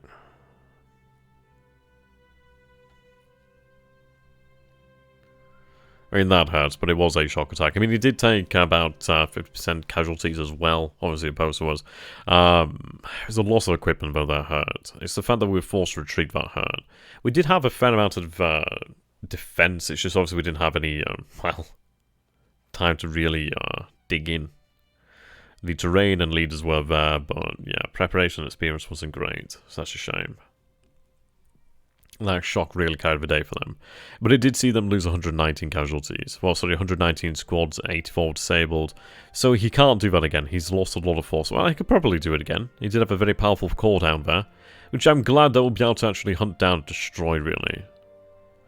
Sometimes you get the bear, sometimes they get you, yeah. Right, so catch Lagi. I've not seen any float planes lost over here, so yeah, it doesn't seem like there's any. Okay, let's take a look at the field event of the 19 hex.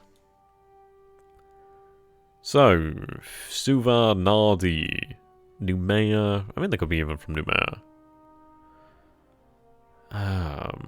Maybe here. Maybe. I'd like to take that island. I was hoping it would have been taken by us, but unfortunately not. But yeah, other than these islands here, they're the only ones here in position to even catch us. So let's take a look at this then. How do we want to approach the situation? Because I think we are going to have to take a turn at full speed here. We can make full turn. So we can make full speed of 8 hexes. It's going to hurt. It's going to cost us a lot of fuel. But at the end of the day, I'll drink the fuel of these transport ships here to keep Kitabutai going. We do have fuel that can be dispatched down here in a couple of days. So we can refuel. It's going to hurt and it's not going to be enough, but we can do it. But we can subsist off of the actual transports here in this area to keep us going. Because honestly, that is all that matters. We need to keep going. We need to keep Kitabutai out there and causing trouble. So I think we'll go for it. Now, we need to figure out where we should deploy. I could go straight up there, and obviously I'll have range overall of New Caledonia. The interesting thing is we are obviously going to be out of range of Suva and Fiji in general. And then the question is going to be, is he going to actually hit us? Yeah, so we'd have range over here.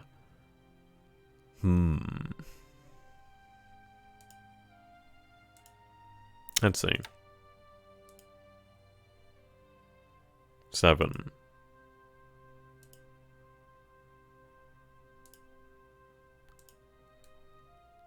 Let's see. Right, okay. So, put them on patrol pattern for a moment. Let's see. So, 6. That would put us 5 hexes out from New Caledonia. I mean, I'm considering that because obviously it would put us in a position where, yeah, we'd be able to just hit New Caledonia without any reprisal, really, unless there's any actual aircraft there. Then the fact, even if he does try to pull out next turn, he probably won't be able to make it, as we'll still have range over him.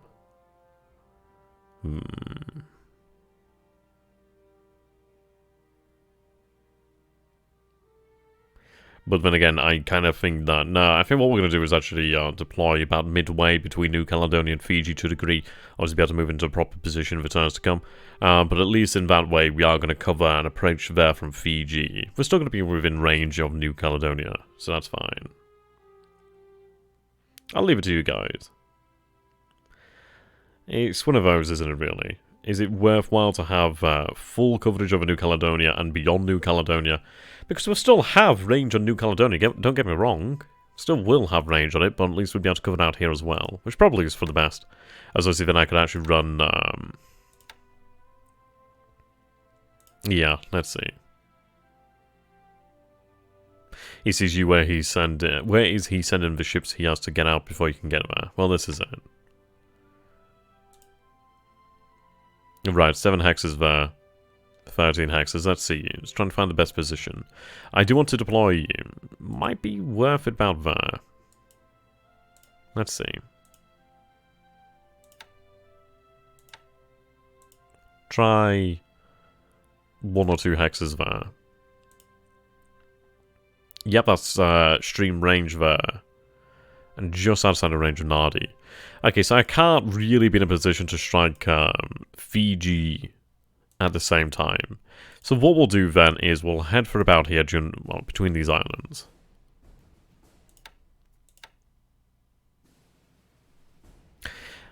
I think I'm going to tell them to just have a normal threat tolerance here. I can't really have them just abandon the area. Well, yeah, if you have ships there, they are unloading. And they've not had long to unload. Right, so I'd still have 2 hexes additional range here as well, which is good. We'd have range over Comac as well, we'd have range over here as well.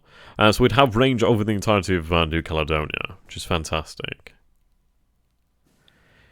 I would be out of range to send reconnaissance flights down that way, but that's not an issue. At least not yet. Do or do not try, get 1, do not miss 2. Yeah, you're correct. You are correct. I think we'll head to this position here then. And I think it is going to be worth it. Full speed isn't worth it, you'll burn too much fuel and damage your ships. You still didn't secure the Dutch East Indies to have a reliable fuel source. Well, the thing is, I think we can justify it this time. We're only going to do it 1 day. The reason I can justify it is I can actually suck up the fuel from these ships over here. But the thing is with New Caledonia, this isn't just jungle. This is jungle rough, I do believe. So if we take a look over here then. Jungle rough. Jungle plus rough is ×3 defensive capability. So the thing is, he's going to have 3 times the defensive capabilities there. And if he's reinforcing that area, then yeah, well, we can't really allow that. It's a good opportunity here to try and destroy a couple thousand troops while they're still out at sea, which would save me so very much time. It would actually hurt him quite a lot to actually lose a few thousand troops out here this time. Because at the end of the day, he doesn't have a few thousand troops to spare. Well, really, because not many of them are actually unrestricted. The troop transports would hurt as well.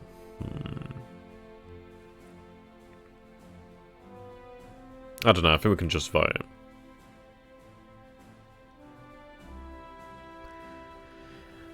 Yeah, I know. I mean, I know full well you're saying, my dude. I'll have to think about it a lot, but I think we can get away with it. I think it's one of these things of the jig is up in terms of surprise, so we're in a position now where we can strike. And let's take a look at the opposite then. Let's take a look at what we could do if we don't move at full speed. The rational option.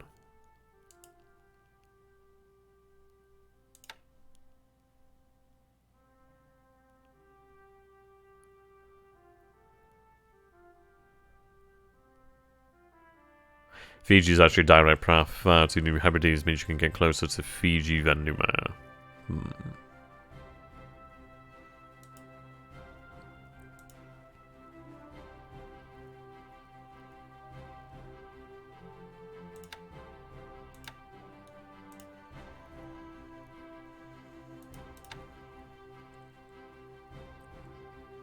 Yeah.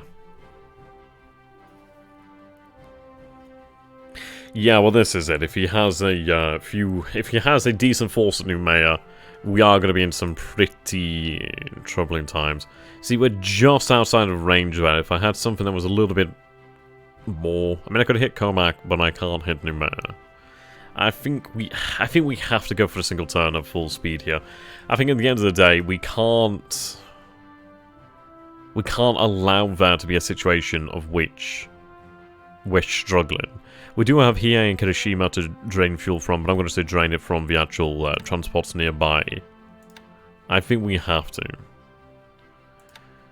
We'll be able to hit his actual troop transports, ideally before they're finished as well. We're going to have not much, well, we aren't going to have much in the way of fuel, but I think we'll have enough to actually get this done. This is what I'm saying is where, well, really of a situation where we might have arrived here. And 2 days at move speed gets you almost as far, unless the CVs are there, you can get them. Well...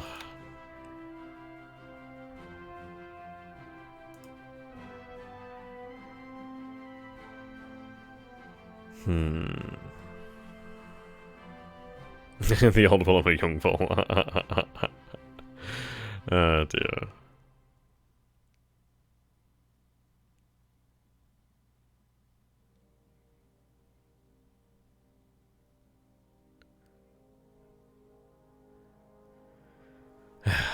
We'll debate this one. I would like... I mean, obviously there's a major part of me that wants to go full speed and hit it next turn. But... it would be wiser just to head out at mission speed. I know that, and it hurts me. If I was to set a direct path there... Hello there, Dave. Alright, Dave. Okay. 10 hexes. I can actually run some reconnaissance here. I'd be able to hit Comac. I might hit Comac. Oh, that's a shame there, Dave. Yeah, it's interesting. We did have, unfortunately, 2 transports survive our torpedoes.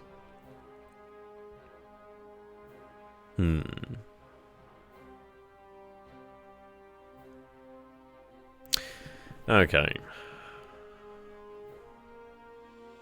What is a full complement of Kiributai?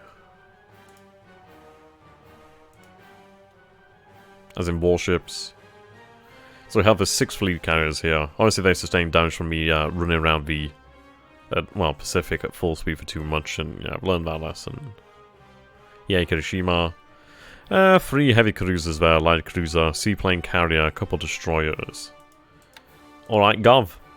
We also do have the Fiji Cover Force, which is 2 battleships, 2 heavy cruisers, 3 destroyers. We also then have 2 destroyers, 2 patrol boats, a cruiser mine layer. Another heavy cruiser and destroyer.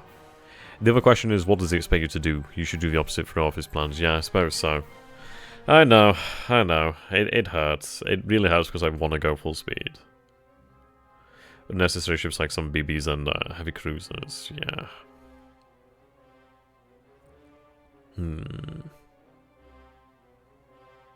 Hello there, John.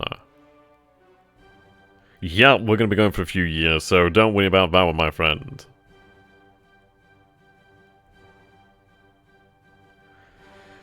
Anime is a good point. Detach BB and CA. Leave them there. Race CVs and minimal DD south. Well, let's roll that option then, so let's take a look at that. Yeah, use the battleships for fuel. Could do. Very well could do. Okay, we'll take a look at that possible route then. So let's form a new task force then.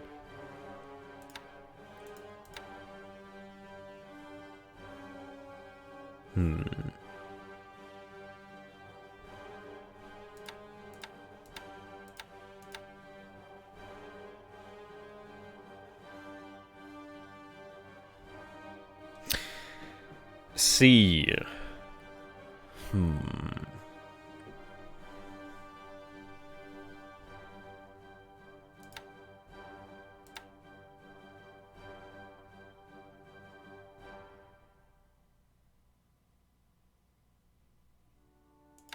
Right, let's take a look at that. And it's good considering here that we do have the Cheetos over here as well.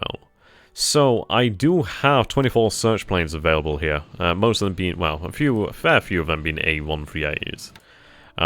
So what I could do is actually have them potentially head down this way. Could they be within range to reconnaissance or reconnoiter? No, actually. I could keep them here. I suppose at the end of the day, if I have them move to this position here on mission speed, at least then they can obviously run the reconnaissance. And you're shorter like DDs, yeah. Let's go.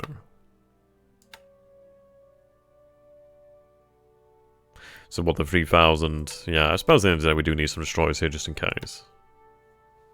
So let's take a look at the Kidobutai that we have now. And that's still quite a few aircraft there. And we have on board 127 fighters ready. 134 dive bombers. And 144 torpedo bombers ready. Oh no, okay.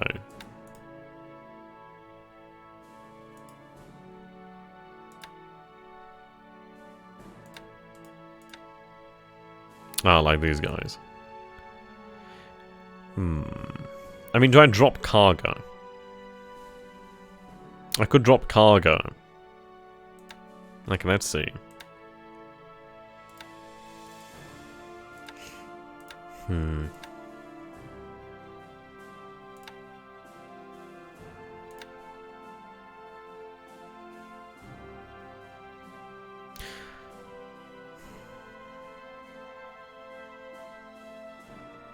We'll drop Karga Nakagi. We'll just see how this looks for the time being. Okay, so we could make 33 knots here. Let's take a look at this.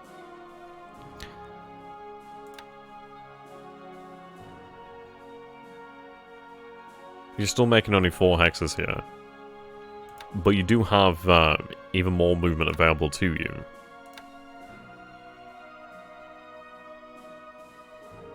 What is the torpedo sorties on your CVs? Maximum here on Hiru.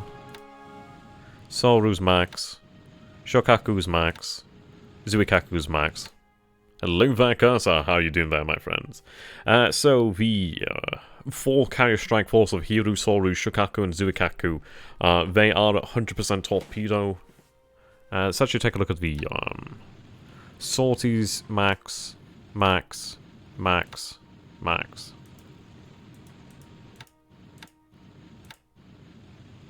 Yeah, issue is the bloody engine damage. I'm gonna have them sent out towards try to have some small repairs done, and then we'll obviously figure out how we can have the major repairs done later. I don't know, I suppose actually... Okay. Let's take a look at this. So if I was to actually move here at full speed, where can I move to? Let's Furycraft. Furycraft in hats on, ladies and gentlemen.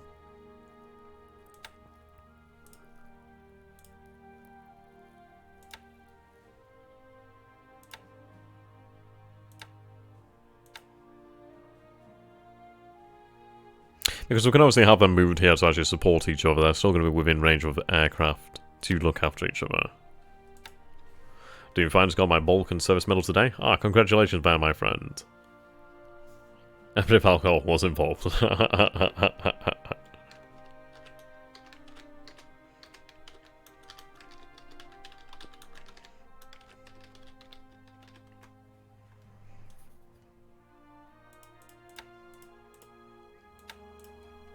Okay.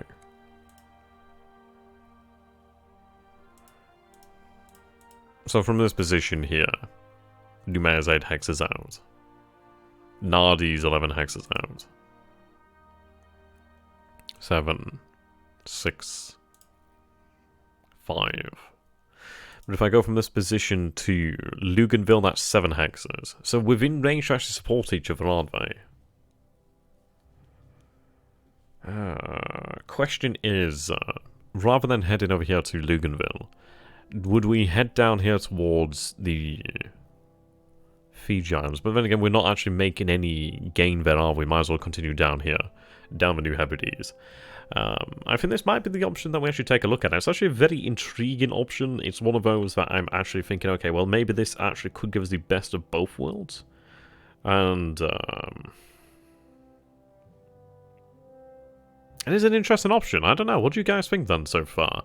Just on face value, what do you guys think? Because at the end of the day, it actually does put us in a very interesting position. We'd still have aircraft covered over these guys over here to the north. Obviously, we'd still have aircraft covered over the other element of Kiributai.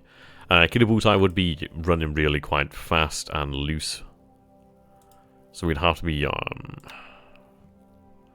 yeah, we'd be making 33 knots. I mean, I imagine Zuikaku would see her speed decrease, but as of now, she actually doesn't have any engine damage. Well, she does some light engine damage. How many groups do you have on each carrier? If you have more than 5, they will not fly. 3 here. 4 here. 3 here. 3.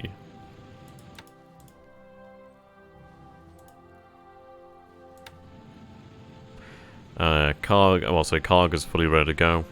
All green. It's only a Kargi that's really eaten into a torpedo complement. She does have 5.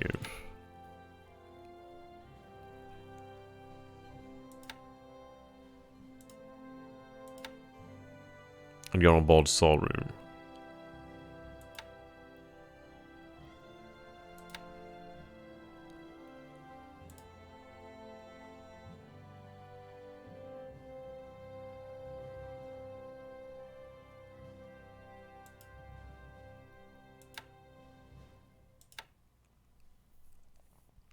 What's the closest I can get to New Caledonia, then?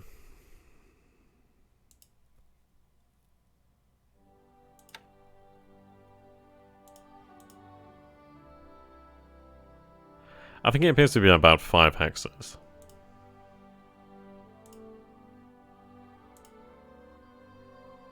Seven hexes there, 6 hexes here.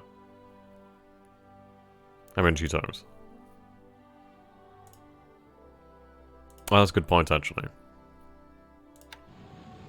1, 2, yeah, about 6 there. Okay, what we'll do then is actually recombine the Pete's rebuild unit. You just run 9 operations then.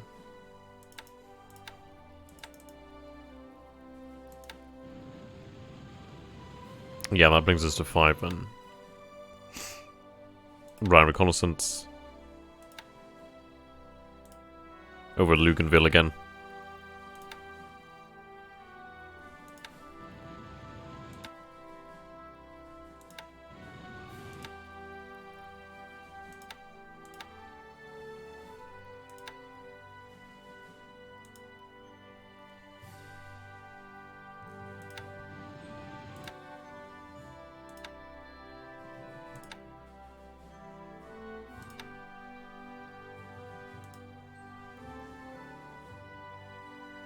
Would the D-freeze be in range? Well, that's another consideration, really, isn't it? Is the range potentially in enemy response? And if we take a look then, so what is the range of the D-freeze? Let's figure that one out. So, aircraft database. Allied aircraft. Just going to take a bit of my coffee here, 1 second.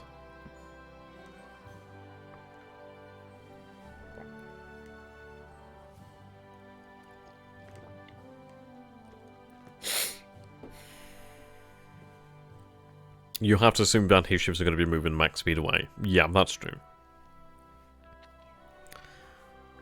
Or stay to offload the first little bit. Yeah, I reckon this is it. I think we have arrived at the just right time here. Because his unit will offload with... I mean, a few of them will offload. He's been here a few hours anyhow. But then if he leaves the area... I think he's probably going to stay. I think it's one of these things of where he knows...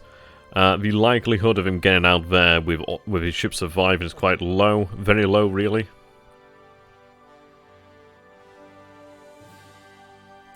You know what, actually? You know what really is quite attractive to the idea of just actually having a small split in Kiributai for the time being? It might throw him off, actually. If he sees Kiributai actually heading towards him with the 4 carriers, but he doesn't actually see the other 4 split off. with the other 2 carriers. Because this is it. He knows about Akita time, but he doesn't know... He may not know exactly how many carriers we have. Oh, the D3A1 valves. Oh, right, yeah, the D3A1 valves have a range of about 7 hexes. Sorry, I was thinking of the D3 dive bombers, actually. We'll take a look at the D3, SPDs. Whatever the hell they are, anyway. All the way down here.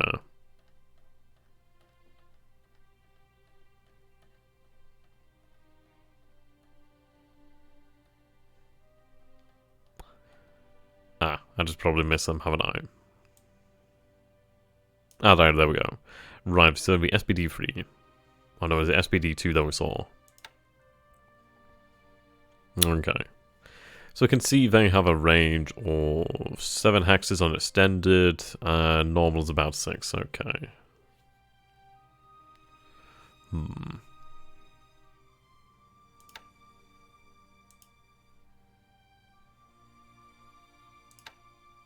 Oops, not ships. Oh, god damn it. Yeah, I know I was looking through the Allied. D3A1 val. Yeah, normal radius is about 6 hexes, extended is about 7. We need to get as close as possible then, really.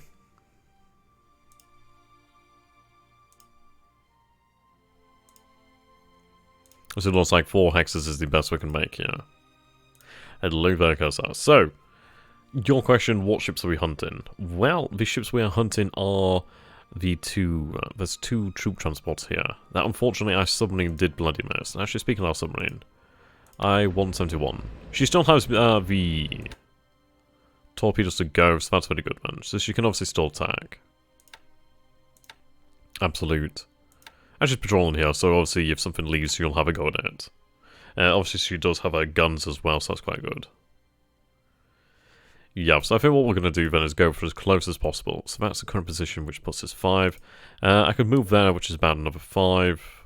5, yeah, okay, we'll go here then. Actually, let's check this one out. 6, okay, 5 is what we want. How close to Fiji can you get? We'll take a look.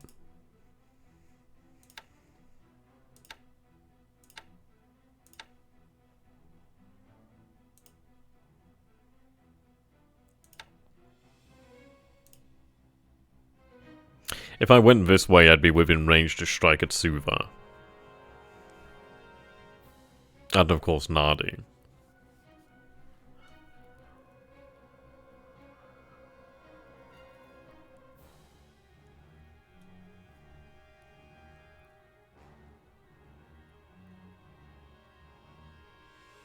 Yeah, but not exactly great to that standard range. I mean, it's really the B5 and 2Ks that are going to be doing the extended range sort of stuff.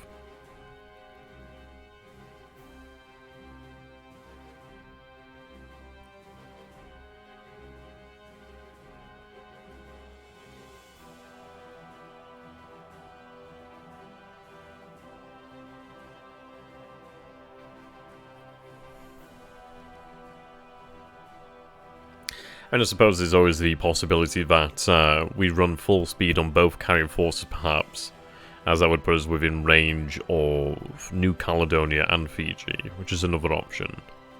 It put us within range. It obviously would split the carrier force, but it would put us within range to hit Fiji and New Caledonia at the same time. It is risky because obviously we do not know if there are carriers here or not. We're kind of banked on the fact that his carriers are at Pearl Harbor.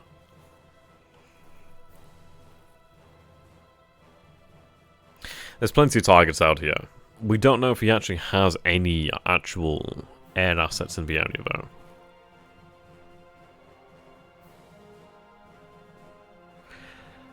I mean, there's some merit to this sort of secondary plan here. I suppose at the end of the day, it's like, if he's going to be leaving Suva... Well, if he's leaving Fiji, we'll know he's leaving Fiji. Where's he going to head? Because he's going to head to Auckland. Well, we already have forces out here at Auckland. So we do have an option there to hit him on the way out. We also do have 2 search planes down that way.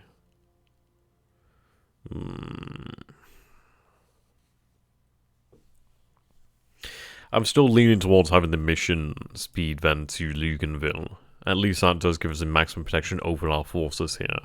It also has the benefit of, well, he might not actually know Kiributai's here.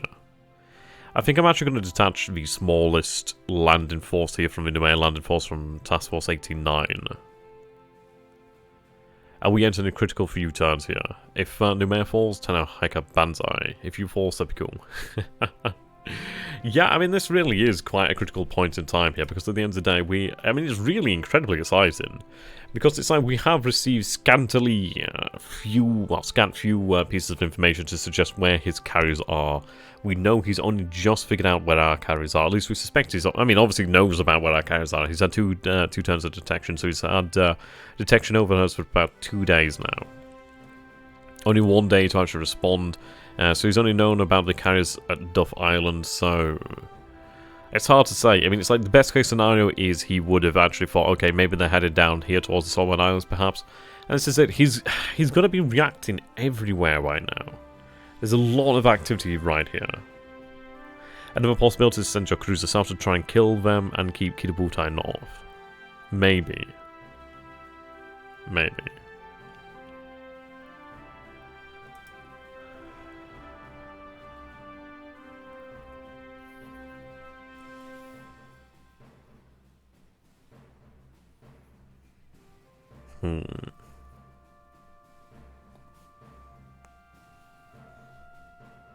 I really do want to hit these ships here.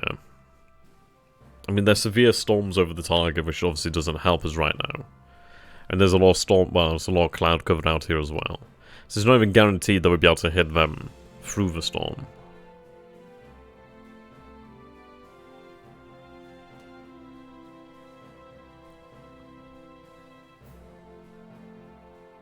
Yes. Stupid sexy intel reports. If the enemy CVs are in the area, they may attack cruisers and give you the jump. Yeah.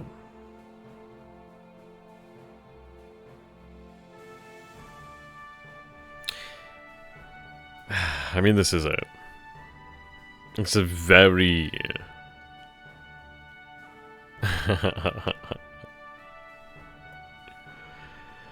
True. True. And I'd like to take that island, but I could take it obviously once we have a better idea of what's going on out here.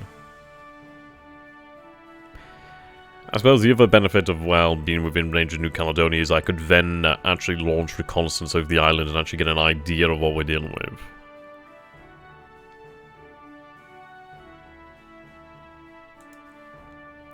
We can see there are ships out here on the Australian coastline. We don't see any warships as such, but... Not said the possibility doesn't remain. Okay, let's take a look at the other areas of the war, well, of the theatre. Didn't pick anything up over this way.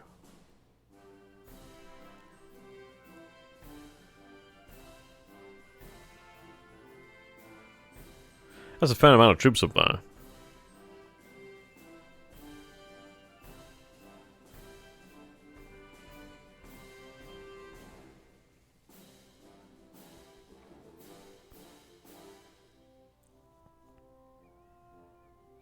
Okay, so here's a submarine moving southwest here. Yeah, kick down spit. God, fucking Germans have the best science. Okay. Let's take a look at this then. So, ASW arcs.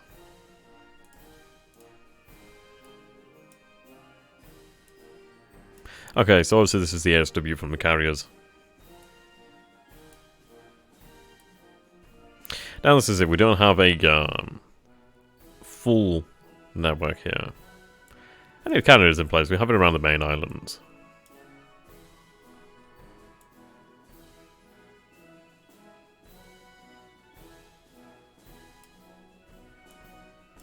That doesn't look right.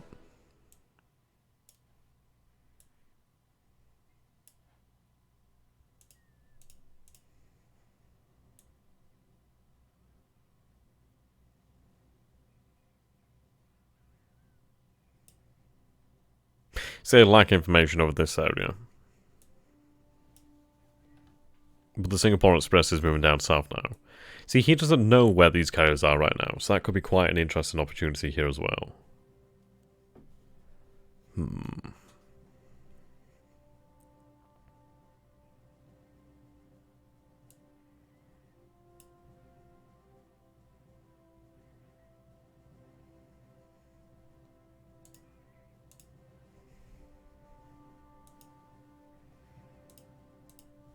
And the good news is we do have the forces out in Midway that can be brought into use somewhere else.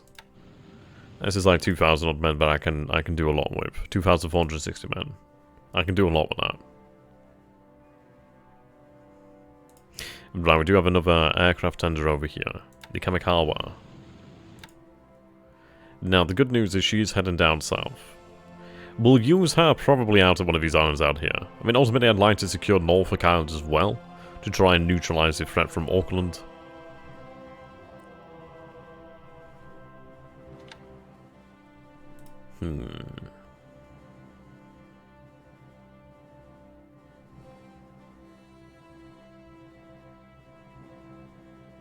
See you later there, Kosa. And congratulations again, my friend, and I shall see you next time. Thank you so very much for watching. Southwest. That's interesting.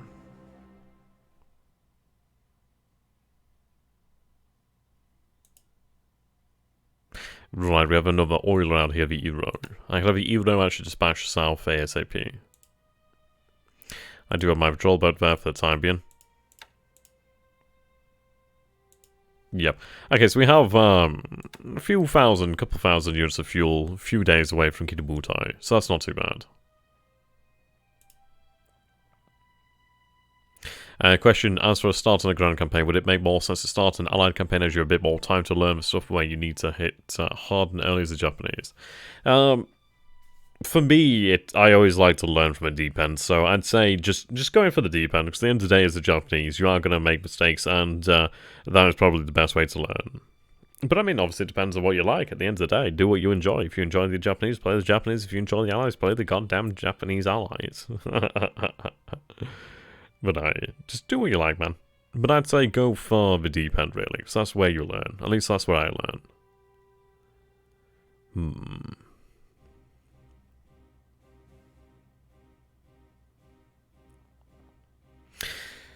Indeed.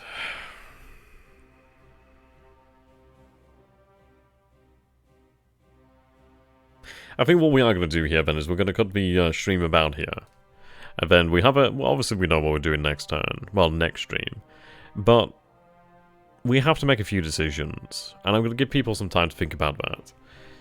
I do think that potentially this plan is the best, where we actually have our carriers move down here to the south to hit New Caledonia, keep the other carriers here at mission speed at Luganville. At least then we can actually protect our cruisers and our actual troop transports, and also there's a possibility that he may lose track of the other two carriers.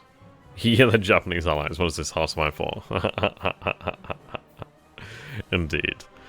We need to take a look at transferring some H6K4s. I don't know. I mean, I could get away with actually transferring some down here to Funafuti, maybe. I mean, there's not much in the way of aviation support here, so it wouldn't be very long before, so we'd start to see problems. Okay. But it's a consideration. There's a lot to consider here. Definitely a lot to consider.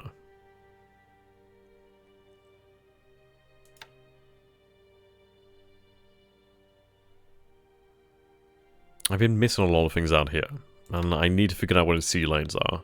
I'd imagine he might change them every now and then just to keep it from being discovered.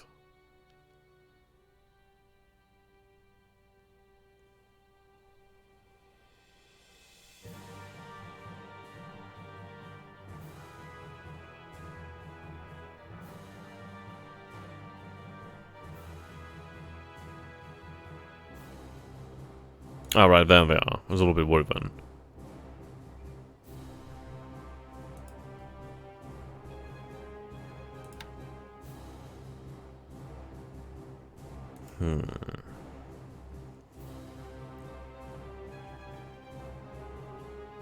There's a few battles to come here.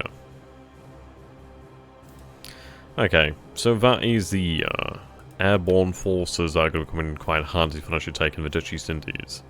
They're on their way back. I mean, I could even have them brought down here to actually help us out with the troop transports. I have finished picking up the actual engineers here from Tinian, so I can have them transferred. Right, the 21st Air Flotilla is making her way down here. Use your Glen boats as spotters for your subs. Yeah, detection levels key in this game. Subs, etc. attack when they spot, never skimp on naval search and reconnaissance, yep. Definitely. I think what I'll do then, I only have like, I think one actual plane out here. I think these guys had their planes over Auckland, yeah. So what we'll do then is obviously send them to naval search. Oh, which they're already on actually. I guess we'll send them, I don't know. I'll send them both to the day.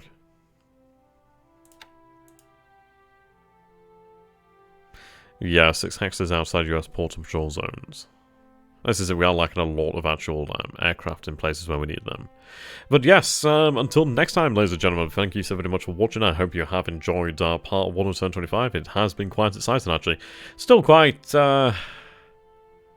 frustrated that we actually didn't hit the troop transports outside of Noumea. That could have saved us so very much effort in the future, but we'll see. At the end of the day, it makes a good viewing, doesn't it? So that's always cool. I hope you guys have enjoyed this, though. And if you guys would like to obviously support myself and the channel, you can definitely do so via PayPal, Patreon. I know, it's awesome if you guys do. At the end of the day, don't worry if you can't. It's not like I expect you to. And we've all got to eat, haven't we? Until next time, ladies and gentlemen, thank you so very much for watching. It's been a pleasure.